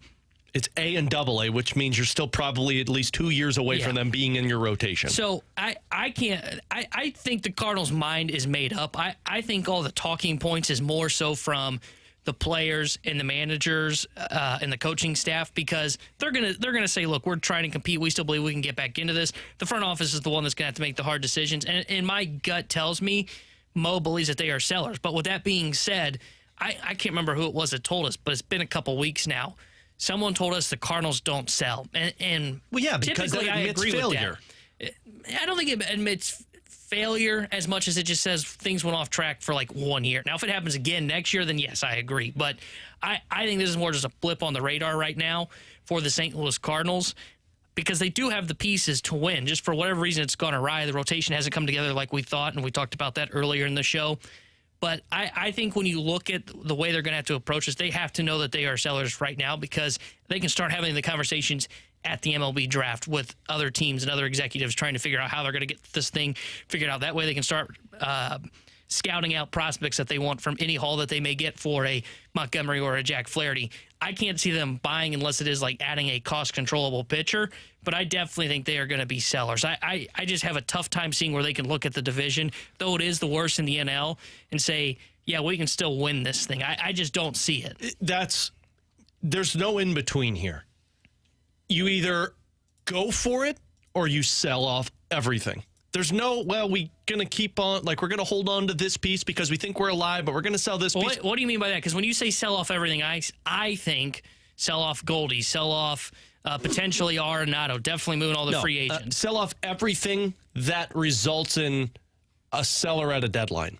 And by that, I'm not talking Goldie, because you are trying to compete next year. But I'm not holding on to Jordan Montgomery. I'm not holding on to Jack Flaherty. I'm not holding on to any of my bullpen pieces. And frankly, if teams are interested in some of my bats that aren't Goldie and Arenado and Walker, the core pieces that you're building upon, so if teams are interested in a Tommy Edman or a Brendan Donovan or a Lars Nootbaar, if the trade makes me better for 2024, then I'm pulling the trigger. But any of my guys that are not in the blueprint for next year are not on my team come August 1st. And frankly, if they're calling me and want to make a deal after the All-Star break, let's talk. Because there's nothing that's going to change between now and August 1st. Sure, let's say you go on a 13-game win streak, but that's also dependent on Cincinnati finding ways to lose a lot of games. And right now, they don't look like a team that's losing. So you're not only trying to up yourself, but you're trying to catch up with 3 teams ahead of you. And guess what? Yeah, you got to start with Pittsburgh. Pittsburgh's the team you got to start with. Then Milwaukee, then you get to Cincinnati. But that's 3 teams you're trying to beat in less than half of a season.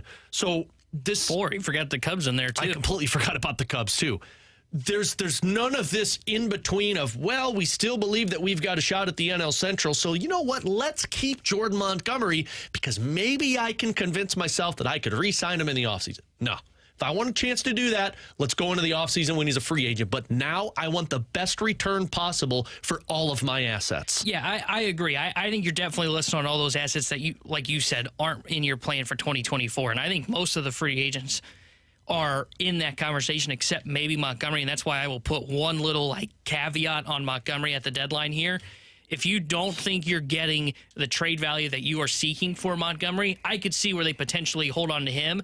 And what they do is they then apply the qualifying offer on him in the offseason. And then it's like, I don't want to say it's the best of both worlds because you potentially miss out on a decent haul for trading him.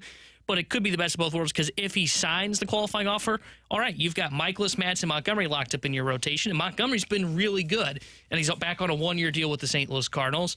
But if he doesn't and he goes signs elsewhere, you get a pick in the second round or Comp A, B. Can't remember exactly how it works. Essentially but the second you round. get another draft pick that teams will value. So I think, and the Cardinals have hit on draft picks like that in the past as well. So he's the only guy that I would put, there's a small caveat, and I think there's a chance that he could be on this team post-deadline. But I think if you're admitting your sellers, I think you're right. You got to look to move Flaherty. You got to look to move Jordan Hicks for sure. For sure. Those are the 2 guys that definitely should get decent return for.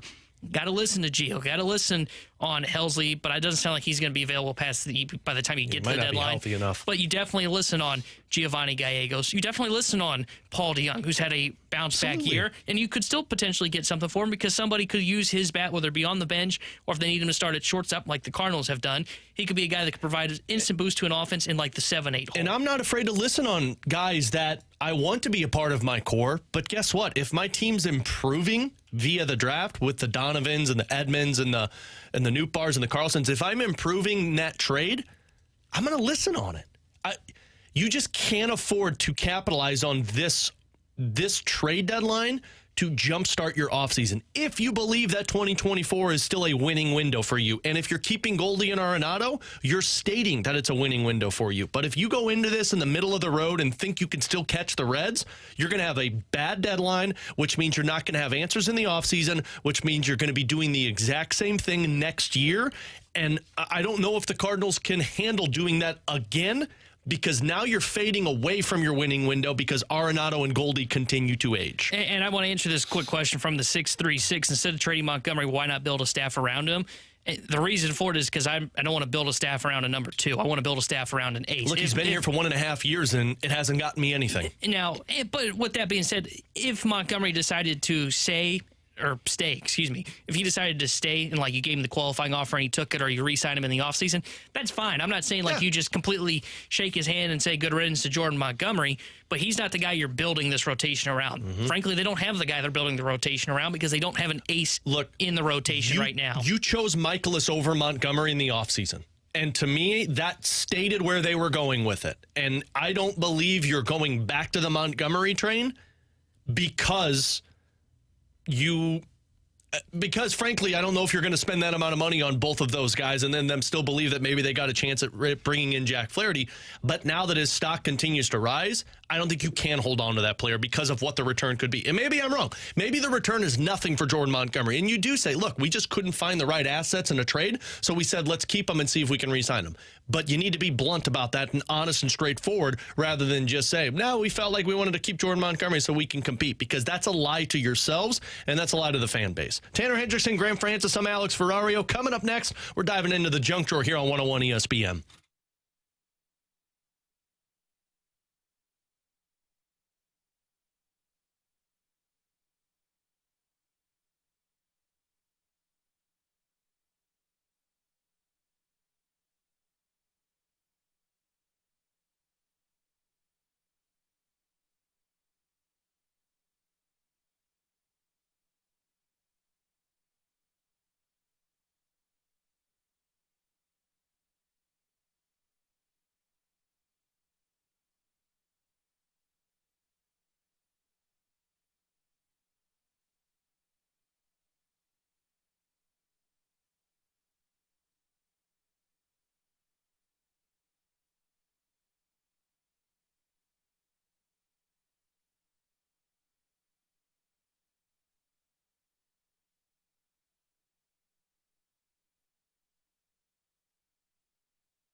All right, alongside Tanner Hendrickson and Graham Francis, I'm Alex Ferrario as we dive into the junk drawer here on BK and Ferrario on 101 ESPN. By the way, you can head over to our YouTube channel at 101 ESPN STL, and you can click on the BK and Ferrario live stream. And as always, you can text us on our Air Comfort Service text line, 314-399-9646. Fellas, I did it. Did what? I did it. I put together my kids' playground set. Oh, wow, that is impressive. Completed a task that I thought was going to be impossible. How many business days did that take? Oh, God. Well, first of all, shout out to my dad and my cousin because they helped a lot because that is not a one-man thing. When did I say I was going to put it together? Probably like 3 weeks ago, 2 weeks ago? Well, and Has you it had an been that injury. long? And I had an injury. It's been a while because... Non-related to that, by the way. Non-related. That was a brisket injury. We've talked about that. I don't need to bring that one back up. I would say it probably took like the days that we worked on it, probably about 4 days, maybe 5 days.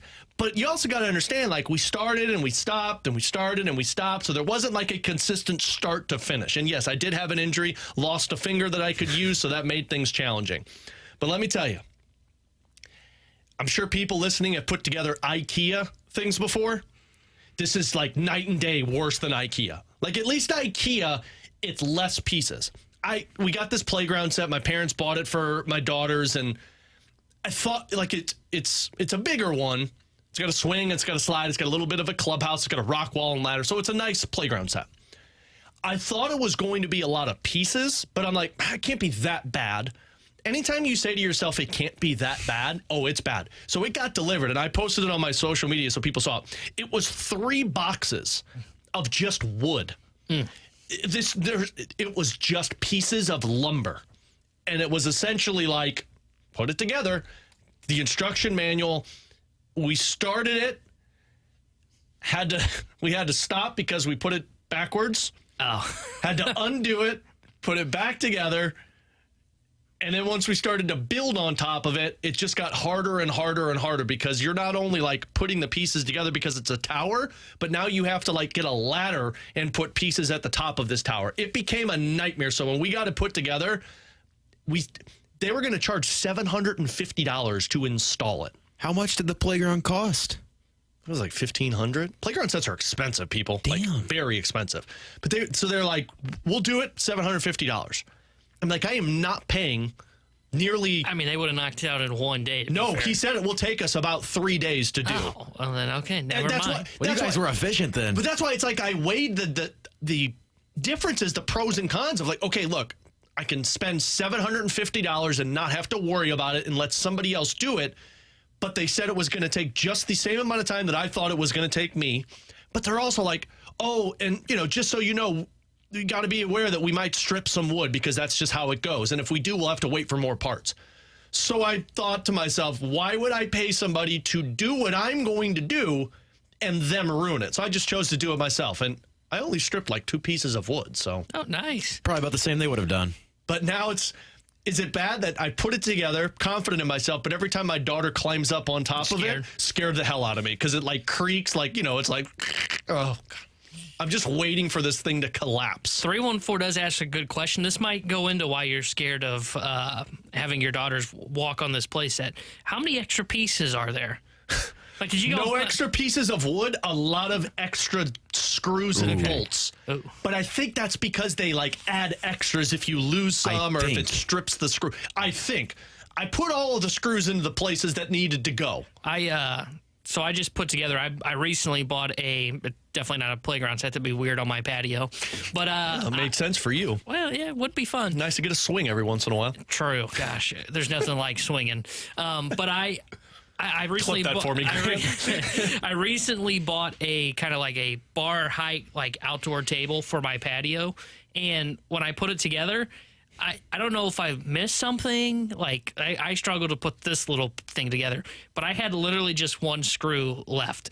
And like, I don't think they just give you 1 spare screw. So I think I'm definitely missing a screw, and I'm waiting for the time where I go to set down my plate full of hot dogs and boom, there goes the table. And there go just perfectly fine hot dogs down to the garbage disposal. I'm telling you, you're right, though. Like, there were a lot of screws and bolts left over. But, like, again, I followed this page by page of the instructions. I would assume if there's a lot, then you're good. All now, the if there holes was are like filled. 1, I'd go, oh boy. All the holes are filled on this playground set, but I did the weight test on it. So, like, before my daughter got on it, I stood on the little tower.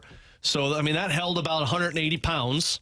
I'm like, all right, so that's good. Creaked still, very nervous. And then I did the swing. I promise you, when I sat on the swing, I was waiting for the whole thing. You know those, like, comedy movies where you sit on it and it crumbles into debris? So I sat on the swing and, you know, like, holding my weight, like my feet on the ground, and I'm slowly sitting on it. When I sat down that first time and took a swing, it did make the... I'm like, oh, son of a... It's going to break on me. But it didn't. And my daughters are more than thrilled.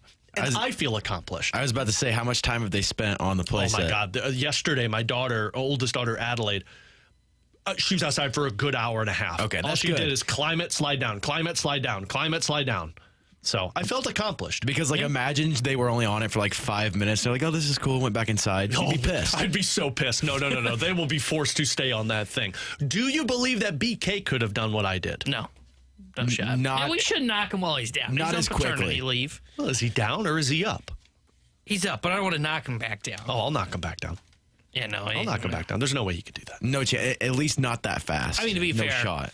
I can barely put together a table, so there's no chance I could do it too. To be fair, Tanner did struggle to plug in an Ethernet cord in his No, I his got that. apartment. I got that one. That's easy. Well, if you want to see my playground set, Now, I tweeted it at Ferrario 101 ESPN. everything that I have tried to build that I bought for the apartment, I always have to restart because I always put it on backwards first. That happened with the grill. Oh, my God. That happened with the table in the apartment. It was the frame of the tower, and we put it together. And again, it's like IKEA, where, like, they say, notice where the bolt holes are so you know it's facing the right way. And, like, we looked at it. I mean, I examined this thing like a freaking doctor. And then we put it up, and we're like, this isn't right. See, for me in that situation, when I realized that I put it on backwards, I would just be like, you know what? Quit. I'll start this tomorrow. I'm done for the day. I knew I couldn't do that, though, because I wouldn't start it until I restarted it. So, but it's done, and my daughters are happy, and I feel accomplished, even though I still might not be 100% sturdy enough. Tanner Hendrickson, Grant Francis, I'm Alex Ferrario. Coming up next on BK and Ferrario, we talked with Katie Wu earlier about the futures game where two Cardinals prospects had themselves a really successful day. But there was another area that came away from that futures game that we probably need to start talking more about. So we'll get into all that next year on 101 ESPN.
So even though the Cardinals were in action over the weekend, the futures game for the Cardinals, a very intriguing game as well. And alongside Tanner Hendrickson and Grant Francis, I'm Alex Ferrario. Tink and Victor Scott II, two players that were in action for this futures game, and an area that Jordan Walker, Mason Wynn were a part of last year. It's where you get an opportunity to see these guys go up against some of the other greats for teams' prospect systems. You get to see the future. Come on, I know you. I wanted to give that a good 5 seconds of silence because that's great. Basically, Tanner just finished himself on that dad. Hey, all you dads out there like it. Have a couple of kids and work on those dad jokes. We'll see how good BKs are when he comes back. I think that one was good. No, it was not good. I definitely cannot handle another. Oh man, another one of you doing. I jokes. write them down every weekend so I have them just in case. But anyway, before Tanner ruined this segment with his terrible joke, tell me about the future. Tink and Victor Scott. They are the future, Tanner. Tink Hence, potentially a future top end of your rotation arm, and Victor Scott, maybe a guy that a lot of people haven't heard of when it comes to Cardinals outfielders. So Victor Scott, who's playing in Double-A currently, he goes 1 for 2 with a single, and stole a base. His second, the second base stolen was in the 3rd inning. And then you had Tink Hence, who pitched 1 inning, gave up a hit, a walk, and had picked up a strikeout. Having those two guys on that stage, and you asked Katie Wu a really intriguing question because Walker and Wynn had themselves a really good futures game last year. Walker's here, Wynn's on the way. Could Hence and Victor Scott be on the way? And if anything, you're probably going to slow play these guys, but you've got speed and Victor Scott, who is one of the leaders in Double-A in terms of stolen bases, and Tink Hence, who was just promoted to Double-A. This at least gives you some hope with the incoming help for the Cardinals in the next couple of years and why they believe this is a winning window. Yeah, look, both these guys really impressive. I mean, you mentioned Victor Scott, 1 for 2, 2 stolen bases, stole 2nd and 3rd, and then also Tink Hence, who was really effective, and really his stuff looked great, and you saw that at times in spring training when he was with the Cardinals. Wasn't there very long, but he had an electric fastball. The changeup was really good, and the curveball looked solid as well in his 1 inning of work at the Futures game. And I asked that question to Katie because I don't think either one of these guys will be with the Major League club because unlike last year, both Walker and Wynn, they played the full year in Double-A. And as you just mentioned, both of them, Victor Scott II and Tink Hence just got promoted to Double-A. They might be on the same trajectory as Mason Wynn was, where next year you get a full year at Triple-A, and then the next year you're talking about them being a part of the team. Yeah, I think they're both probably another year away, I would say. Yeah. But I think Mo has said this before, and a lot of GMs do say this. You know, once you're in Double-A, you're just a phone call away from getting to the majors. So if Victor Scott II comes out and has a great spring training, there is a chance he could potentially be up with the big league club next year in an outfield that has a lot of question marks with it. We were just talking about a center fielder, about do they need an everyday center fielder? Well, Victor Scott could potentially be that guy. So yeah, but they need one who can actually hit at the Major League level also. Well, yeah, and we'll see how his bat translates, but he's hitting 282 between high A and Double-A right now and 278 in Double-A right now. But I was really impressed with both of these guys, and it also reminded me with Tink Hence watching him pitch. Man, he is the hope for them. We've talked all year long about the Cardinals having to find an ace and what happens if they can't find an ace, whether it's unwillingness to spend money on it in free agency, maybe don't view any of those free agents as an ace, can't find a way to trade for one because the price is too hefty, or there's just not one on the market that they view makes a significant difference, then you have to develop that guy. And Tink Hence is the Cardinals' hope to be that guy. I'm telling you, his stuff is great. And watching him pitch and hearing them talk about him on the game, it just reminded me that they've got to take their time with Tink Hence. They can't rush him because of a need in the rotation this year or next year. They've got to let him get his seasoning in Double-A and then let him get his seasoning in Triple-A. Don't rush these guys, and that's what they are kind of doing right now with McGreevy and Graceffo, but I think Hence's ceiling is even higher than those guys, and that's why they just have to be really careful and make sure they take their time in developing him because he is their hope to be an ace in the rotation for years to come once he gets up to the big leagues. So you're saying they shouldn't tinker with their young prospects? Yeah, you're right, Grant. That was incredible. Just don't laugh at that, Grant. Grant knew that one was incredible. That one was really good. Man, I'm proud of myself. Another thing from that Futures game that should be talked about, not by Cardinals fans, but baseball fans, was the automatic ball strike system that they used. And Derek Gould had a really good piece in the Post-Dispatch talking about it over the weekend. And I loved the way that they framed the situation. And for those that don't know, ABS is essentially the robotic umpires, to where if you're challenging a strike, basically the batter raises his hand, and correct me if I'm wrong with this, T-Bone, and when they do, they'll basically put up on the big screen at the game the ball strike system and shows where the ball landed, and will basically confirm or deny if it was a ball or a strike. And that's what happened to Victor Scott in the Futures game. It resulted in it actually being a strike, and so he was out. But what Victor Scott told Derek Gould and kind of framed the situation was, everybody was a part of it in the stadium. Everybody found out together rather than waiting for the umpire to call down. And then, of course, you can't argue ball strikes with the umpire. This is something that I didn't see a whole lot of in terms of, I didn't watch a whole lot of that Futures game, just a couple of at-bats for the Cardinals guys. But for the way that they framed it in the piece, it seems like it might be more successful than we originally thought, just in terms of the excitement in-game action rather than what it is now.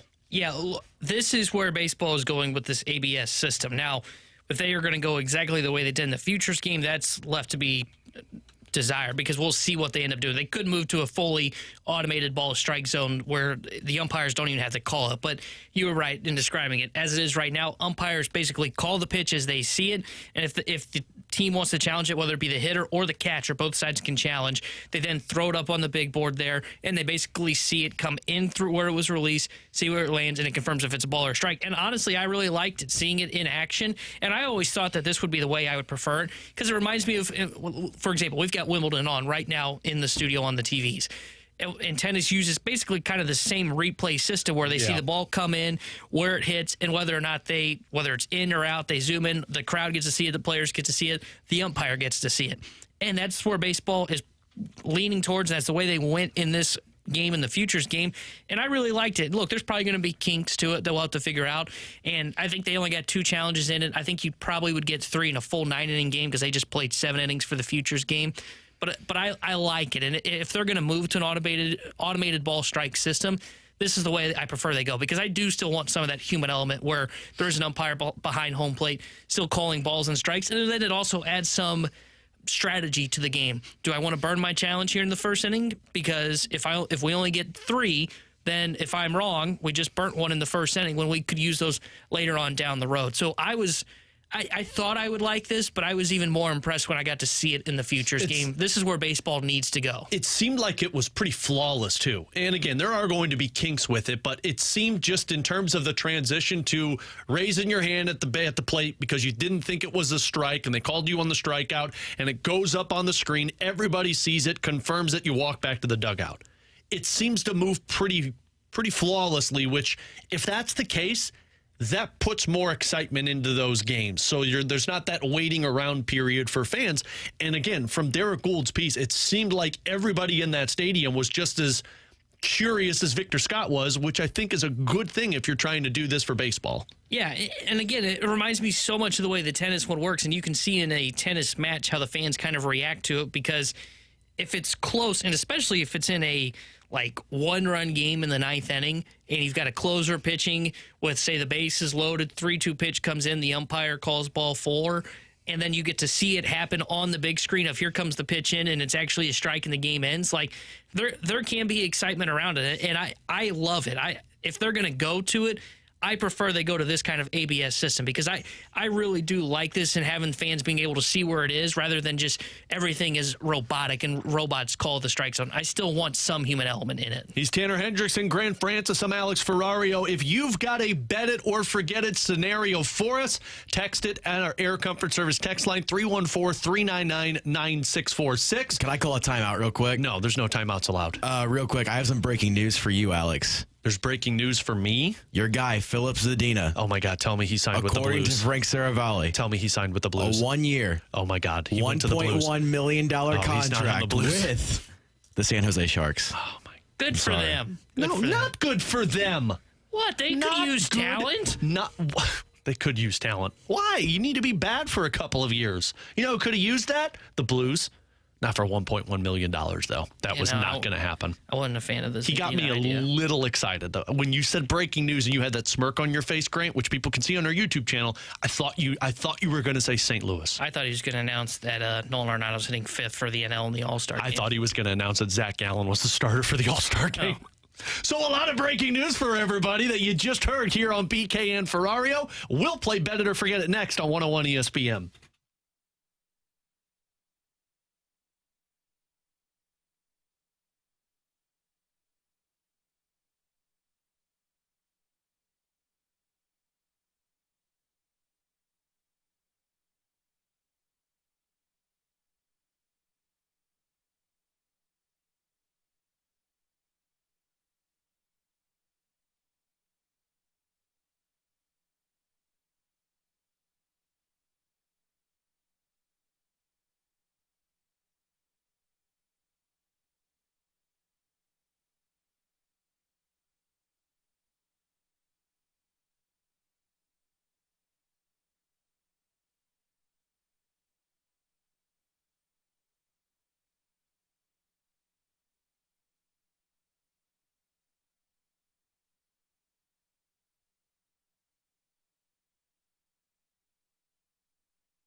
I imagine that looks great on our YouTube channel at 101 ESPN STL. Tanner Hendrickson.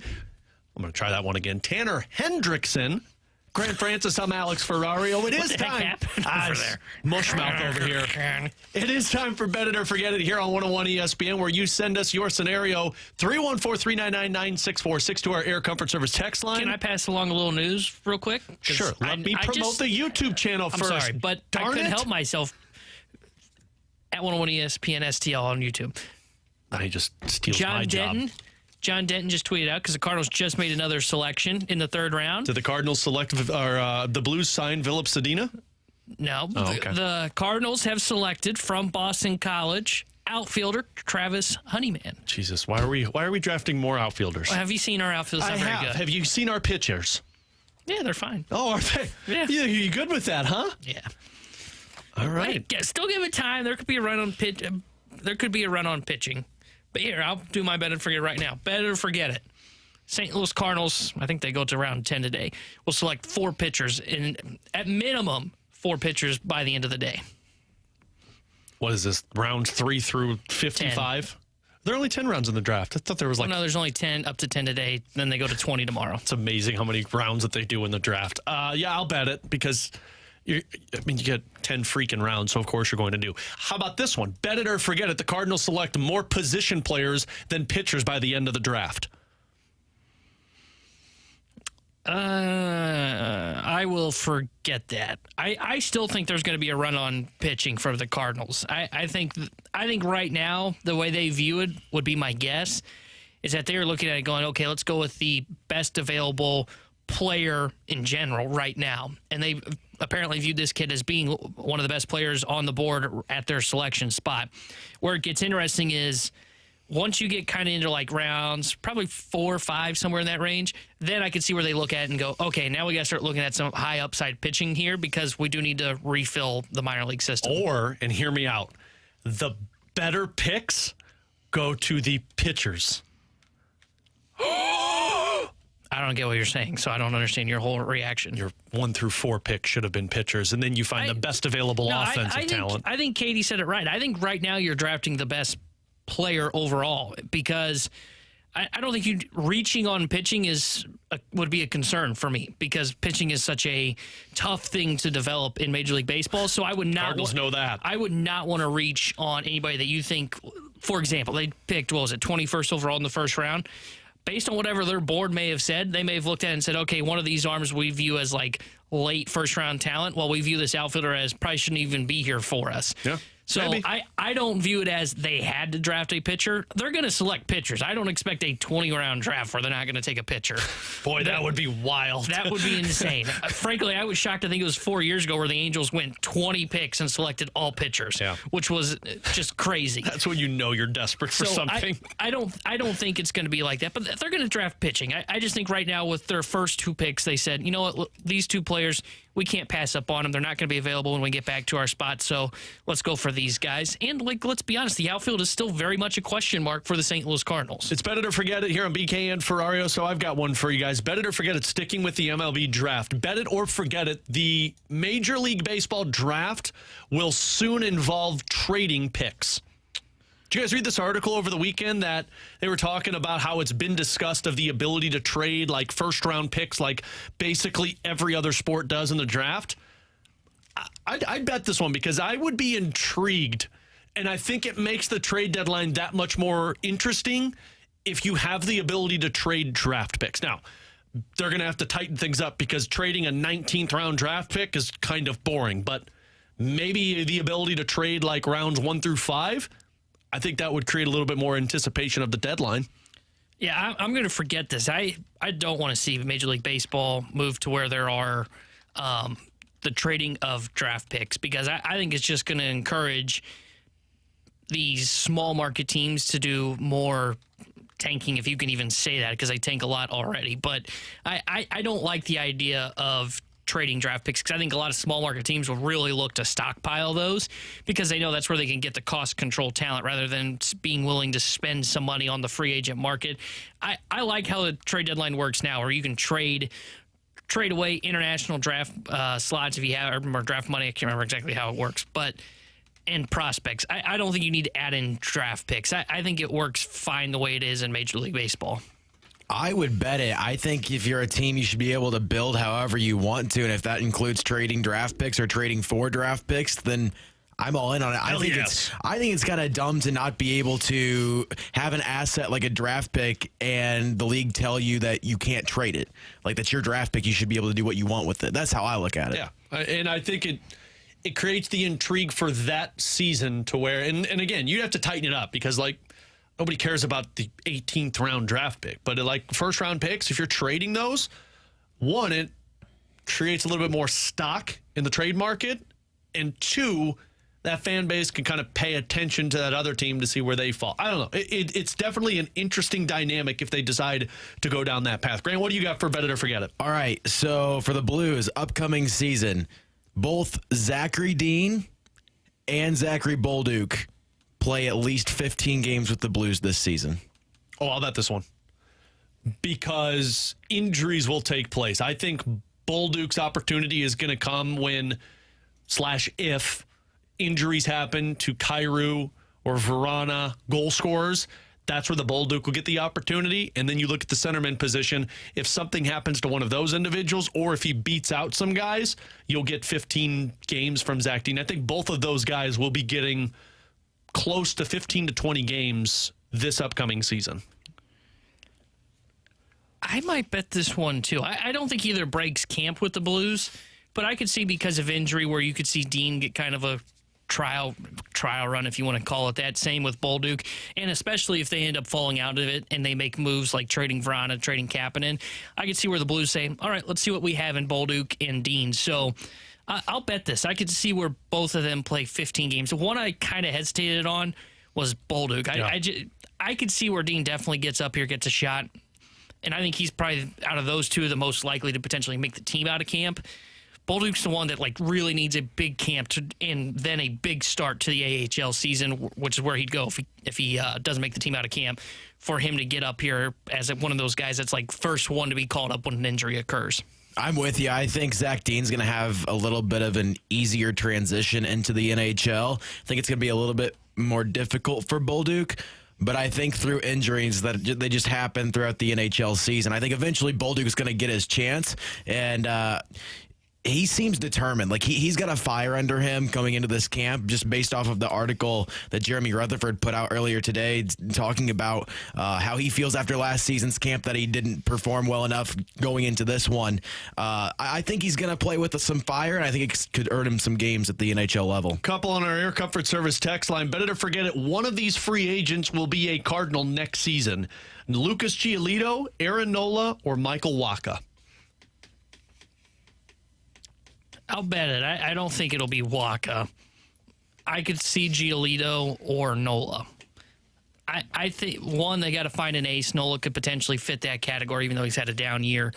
I do like Giolito, but it just comes down to what they're going to be willing to spend in terms of kind of that mid-tier market, because that's where Giolito will be. He'll be more of a multi-year deal. He'd probably get he could probably get what John Gray got, I would say, maybe. 4x44 is what his was, something along those lines.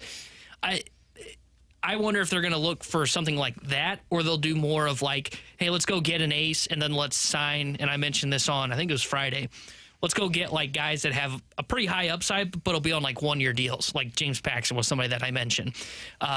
Somebody else was Alex Wood. Guys like that are high upside, swing and miss stuff. It could go really great on a 1-year deal, or it could go really poorly on a 1-year deal.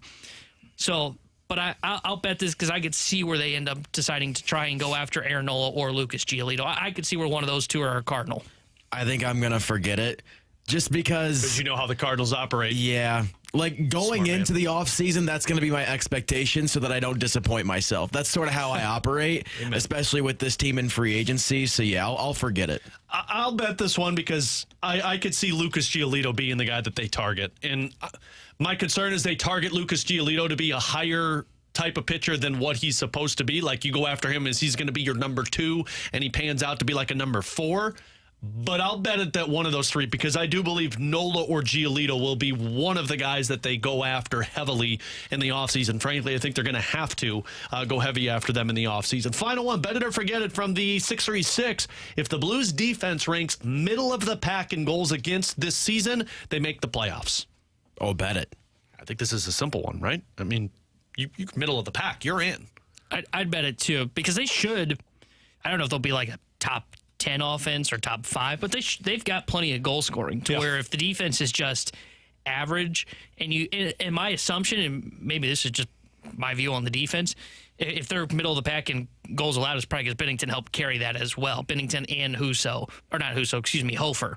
Oh, man, I miss Husso. Living in the past, apparently. I miss Husso. Hey, buddy, Bennington was better than Husso last year. That's true. But I think if they're middle of the pack, yeah, I would bet it. I would say they're a playoff team because they should have the offense that should be able to score them into the postseason. And if the defense takes the next step, I definitely believe that they've got a shot to get in. Speaking of the Blues, it has nothing to do with the defense, but when it comes to depth for St. Louis, is their fourth line going to be strong enough to be an asset this upcoming season? We'll discuss that next on BK and Ferrario here on 101 ESPN.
Alex Ferrario back with you to talk about my friend Tracy Bibb and my insurance agent. And she's both of those for me, especially the friend side of things, because she cares about her customers. And look, when you can make a relationship with somebody who's in charge of your insurance coverage, well, you know you're in a really good spot. And when it comes to Tracy and her team, they're always out for you, whether it's making sure that the right price is there for your insurance coverage or making sure that you're covered under what you need to be covered. And when it changes, she's updating you. That is also a massive thing because insurance changes all the time. The coverage changes all the time. So when it's your car, when it's your home, whether it's a flat tire or a fender bender or an accident or a flood in the home, you want to make sure that you're taken care of. And Tracy and her team preach it's not a matter of if something happens, it's when it happens. And when it does, you want the right insurance agent. So give Tracy a call. She is as helpful as you can ask when it comes to something like this. She'll give you a free non-committal quote, super easy. Just tell her that you heard about it on BK and Ferrario. You heard Alex Ferrario talk about it, and she'll take it from there. 314-328-4260. Again, 314-328-4260. It's no fib. You're always in great hands with the Bib.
Grant Francis here with a SportsCenter update driven by Johnny Londoff Chevrolet and Johnny Londoff Autoplex. Over the weekend, the Cardinals took 2 of 3 up in Chicago against the White Sox. They'll be off for the week now as they head into the All-Star break, and they'll be back on Friday against the Nationals for a 3-game set here at home against Washington. Speaking of those All-Star game festivities, it's the Home Run Derby tonight out in Seattle. We'll have coverage here on 101 ESPN for that Home Run Derby starting at 7 o'clock. Also over the weekend, St. Louis City SC, another victory over Toronto in Toronto this weekend. 1-0, a clean sheet for St. Louis. They'll be back in action on Wednesday against LAFC starting at 9:30. I'm Grant Francis. This SportsCenter update's been driven by Johnny Londoff. Find your roads and shop 24/7 at londoff.com and londoffautoplex.com. Are you kidding me?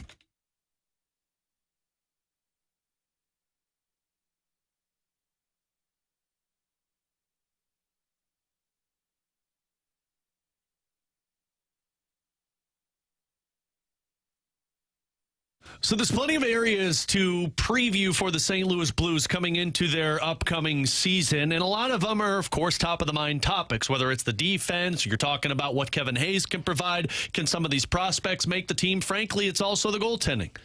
But one area that might not be looked at because some people just don't view it as important as it used to be is the fourth line for the St. Louis Blues. And alongside Tanner Hendrickson and Grant Francis, I'm Alex Ferrario. So Jeremy Rutherford had this in his piece earlier today talking about the depth of the fourth line and if the Blues have enough of it.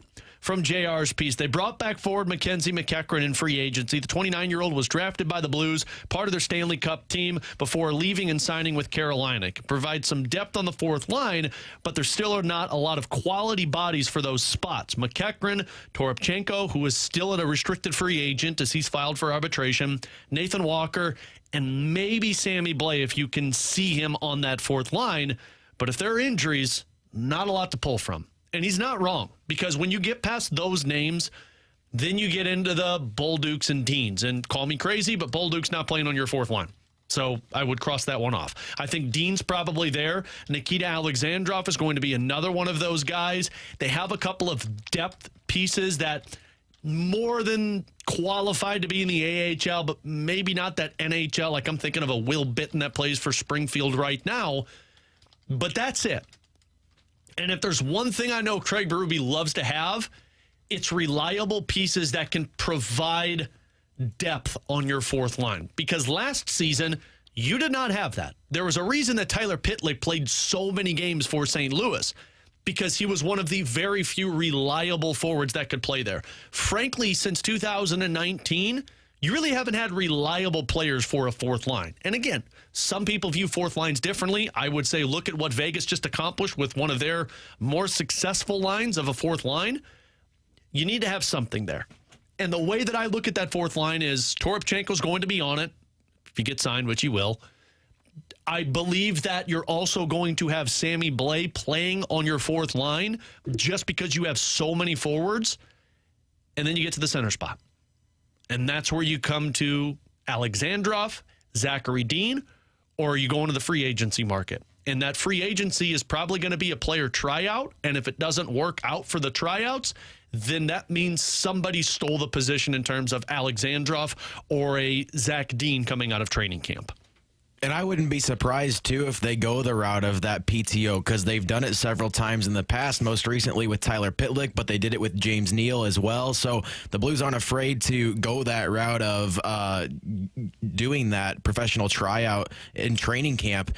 I do think a lot of people understate the importance of that fourth line, because you look at a guy like Nola Chari last year, who, when he was signed at free agency, it wasn't a big deal for a lot of fans. Like, they weren't super excited. But as he played, he ended up leading the team in blocked shots last season and hits. Yep. And he was one of the team's best and most consistent players throughout the season. So I think a lot of people look at a fourth line and think, it's just a fourth line. But signing these fourth-line players can be a big deal. And, again, we mentioned it earlier, but going back to a guy like Oscar Sundqvist, who's still on the market, that could be a big deal if the Blues want to make one more move, and it wouldn't break the bank either. It'd be huge to go out and get a guy like Oscar Sundqvist, not only for the fourth line, but just in the locker room as well. So I don't think Doug Armstrong is necessarily done with the fourth line. And I do think we're going to see a player on that fourth line that isn't currently on the roster this upcoming season. Yeah, I think, Army, to your point, I don't know if he's done in terms of adding to the fourth line. I could see where he brings in somebody on a PTO. I don't know if he wants to hand out a fully guaranteed deal like Sonny, $1 million, maybe a little less than that, depending on what his market looks like. I don't think he wants to do that. I think he wants to get Torp under contract whenever they settle this in with the RFA status, and then be done and maybe save a little bit of cap room left over as well. Because right now they've got about $2 million. You say Torpchenko makes $1 million, just round it to that nice even number for us. There's about $1 million left. I think he'd like to have some wiggle room once he gets into the season in case of injuries and anything that may pop up down the line for the St. Louis Blues. So with that being said, I do think he could add a PTO. But even if he didn't, I understand there's not a lot of depth here, but I think I would be fine with what the Blues have right now on the fourth line. I don't think they necessarily have to go out there and add somebody. And I understand what you're saying of you don't really want to put Bolduc on a fourth line. Maybe Dean, you don't want to rush them up here. But if they had to come up here and play just a couple of games kind of in emergency situation, I think the Blues would be fine with playing those guys. And it just gives them a sip of coffee at the NHL level, which I think is a good thing for those guys to get, even if it means they're not here for the long haul this season. If you're going to do that, though, you need more of a veteran presence on the fourth line. And that's where I'm at with this, because if I look at it, just plotting out what your lines look like, you're talking about Sammy Blais more than likely on a fourth line just because it's Kapanen and Vrana, all the guys that you've got playing top 9 forward. Blais would be considered a veteran, but he's also younger, if that makes sense. Torpchenko is still considered a young player, and then we're talking Alexandrov or Zach Dean, because I don't know if Nathan Walker is an everyday fourth liner for you. That's a lot of youth. That's where the Oscar Sundqvist thing comes into play for me, because that's experience. You're going to want somebody who can provide that on a line that you're going to be trying to get some reps for. But again, if you sign Sundqvist, who else is in play in there? Because McEachran is on this roster, and you signed him to be a part of this. So is he not getting the opportunities? Is Nathan Walker pushed out?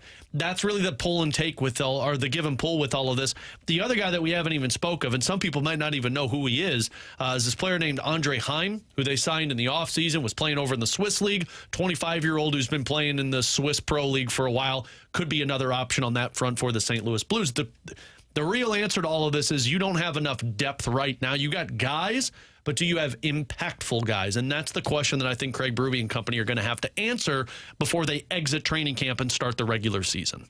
And I think that's a fair question to have, because if you don't have the guys on the roster right now and you don't have the depth, then, man, that fourth line is going to be brutal this year. Now, with that being said, I don't view the fourth line as impactful as you guys do. I kind of lean towards our guy BK, who, BK in the fourth line he don't hates get along. the fourth line. Man, he hates the fourth line. So I kind of view it in that sense. I do think it is somewhat important, but I don't know if it's enough to where you have to go out and sign someone like an Oscar Sundqvist to a fully guaranteed one-year deal for $1 million. But that's why I lean towards the side of the PTOs, to where I think that's where they'll go. They have had some success with that last year and years prior. That's what I think they're going to do, because, look, they probably could use another body back there. And again, if they didn't end up doing it, I don't have a big issue if they just said, you know what, we like what we have. Maybe there's someone in the minors we haven't even mentioned that we're not even talking about that could potentially impact the fourth line as well. So I think it's something to kind of monitor, but I'm not expecting anything big to happen. Like Grant mentioned, you always get training camp invitees that are going to do the PTOs, because it's not just for them, but sometimes the general manager's doing that player or an agent a favor to get some footage of that player for other teams so that they can sign a contract. But sometimes they impress your NHL roster like Pitlick did, and you made the team out of camp. One more thing I wanted to mention in this is we've talked a lot about Dean and Bolduc. Should we be setting any expectations for these guys going into the season in terms of expecting these guys to be a part of this roster? I wouldn't, because of the way that Doug Armstrong framed it, but I wonder if there are some people out there that say, these guys have to be impactful. Otherwise, why are you Or what are you waiting for them to take that NHL roster spot? Yeah, my expectation is for them not to see them this year. And that's not a shot against Bolduc or Dean. It's just I don't want to put any expectations and any pressure on those two guys if I'm the St. Louis Blues.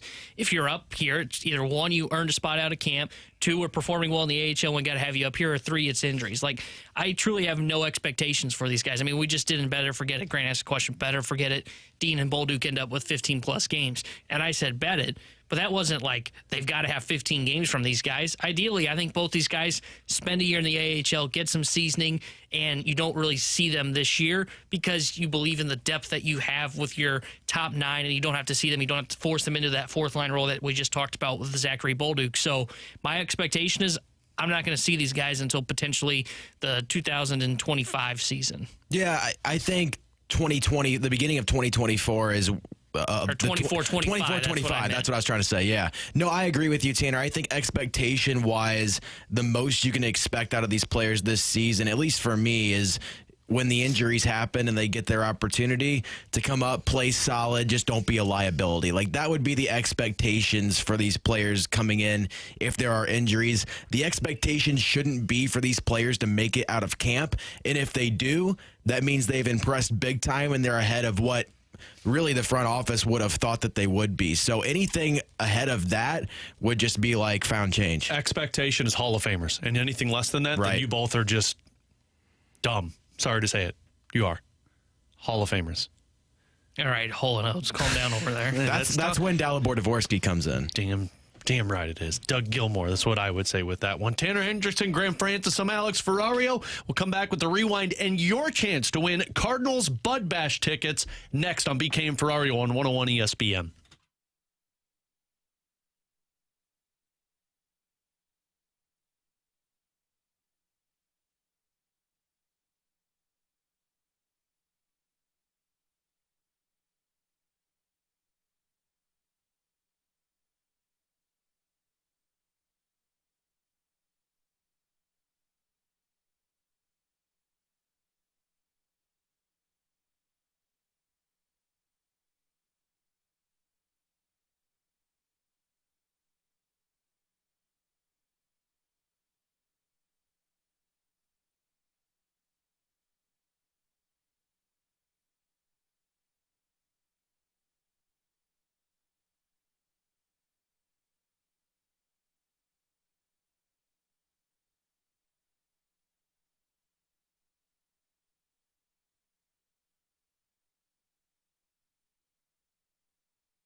Hey, we've got your chance to win a 4-pack of tickets to next Tuesday night's Budweiser Bash for Cardinals versus Marlins.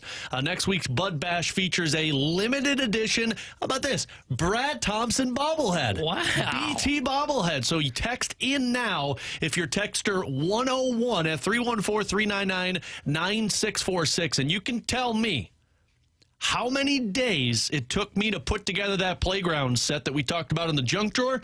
You text in that and your texter 101, and you're going to win Budweiser Bash tickets for Cardinals versus Marlins. You get all the details on the season series of Budweiser Bash Cardinals games at cardinals.com/promotions. Alongside Tanner Hendrickson and Grant Francis, Alex Ferrario. So we're closing things down on BK and Ferrario with our rewind. If you missed it, the lineup is out for the NL All-Star game. Here's how it goes down. You got Acuna Jr. batting first, Freddie Freeman, Mookie Betts, Martinez, JD Martinez, Nolan Arenado batting fifth, Luis Arraez, Sean Murphy, Corbin Carroll, Orlando Arcia, and then Zach Gallen as your pitcher.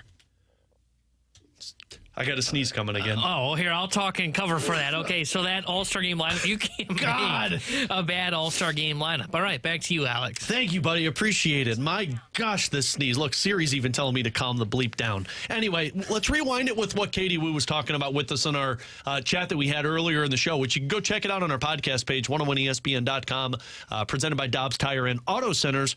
But Katie said that she doesn't believe the Cardinals have convinced themselves that they're sellers yet. And that caught both of us by surprise, T-Bone, because if that's the case and the Cardinals haven't told themselves that they're sellers by August 1st, then there might be more issues for this Cardinals team for the rest of the season, because August 1st is the deadline for you to start improving, at least at the bare minimum, your pitching woes for 2024. Yeah, I think once you get to the deadline, you've got to be selling off some of your top pieces so you can get in some assets that could potentially either help you down the road as Cardinals or help you in terms of trade talks to potentially throw them into a package to go help you potentially get your ace. So I think when you look at the St. Louis Cardinals, I would be shocked if the front office truly believes that they are not sellers. I don't know how they can convince themselves that they're not, and how they can just kind of be unsure of right now, because the division, though that is a argument that was fair early on in the year, the Reds have taken off since Ellie De La Cruz has arrived. The Milwaukee Brewers are playing better baseball now and continuing to fight with Cincinnati. Like, those are clearly the two best teams in the division. And it's not like you're just 5 games out. If you were 5 games out, I would be saying, you know what, hold pat, see what happens over the next 2 weeks. You're 10 and a half or 11 and a half back in the division. So I think it's been made 11 and a half. I think the decision's been made for them. They did not take off like they've been expecting. They still have pitching woes that they just are not going to overcome this year. Defensively, they've been bad, and the bullpen's not very good. So I think you can define the St. Louis Cardinals right now today on July 10th, before we even have the All-Star game or any of the All-Star game festivities, as sellers. But the other part of that, too, is you've got at least 3 more starts for Jordan Montgomery and Jack Flaherty before the trade deadline. You would imagine you're going to see multiple outings by Jordan Hicks and Giovanni Gallegos. That stock is just going to continue to rise. And the more demand that teams that believe they're contenders need starting pitching, the higher the return is going to be in terms of price for the Cardinals, which is why you can't sit there and tell yourself that you're still in this race. You have to know that, one, even if you think you're in this race, it's not going to be good enough, because you're going to have to go on a historic run in the second half. And I would much rather take a step back from the scenario, look at it and say, look, we can get some really good returns on these pieces that we've got, and let's start focusing on 2024 to be the year that we build towards a championship. I'm glad you said take a step back and look at things, because the one time what we have been critical of Mo in the past about is doing that when they're buyers. Right. And saying, well, if we hold on to this prospect, we think he can help us 2-3 years down the road. And it's like, well, okay, why not be willing to part with him to go get more talent to help this team win now? I think he has to have kind of the same mindset now if they're going to go into sell mode, which is, yeah, you're not blowing it up completely. You're getting rid of some of your top free agents to be next year and regain some assets, but take kind of that further out view and look at the 2024 season, because I think 2023 at this point, I think it's a blip on the radar. I truly believe that. I think they can get back into contention next year. but I think this year is worth punting on at this point right now. Well, we'll talk more about that tomorrow from 11 to 2. Don't forget, you get the Home Run Derby tonight. Coverage starting at 7 o'clock here on 101 ESPN. But stick around because the Fast Lane is coming up next. For Tanner Hendrickson, Graham Francis, I'm Alex Ferrario. We'll talk to you all tomorrow at 11 a.m. here on 101 ESPN.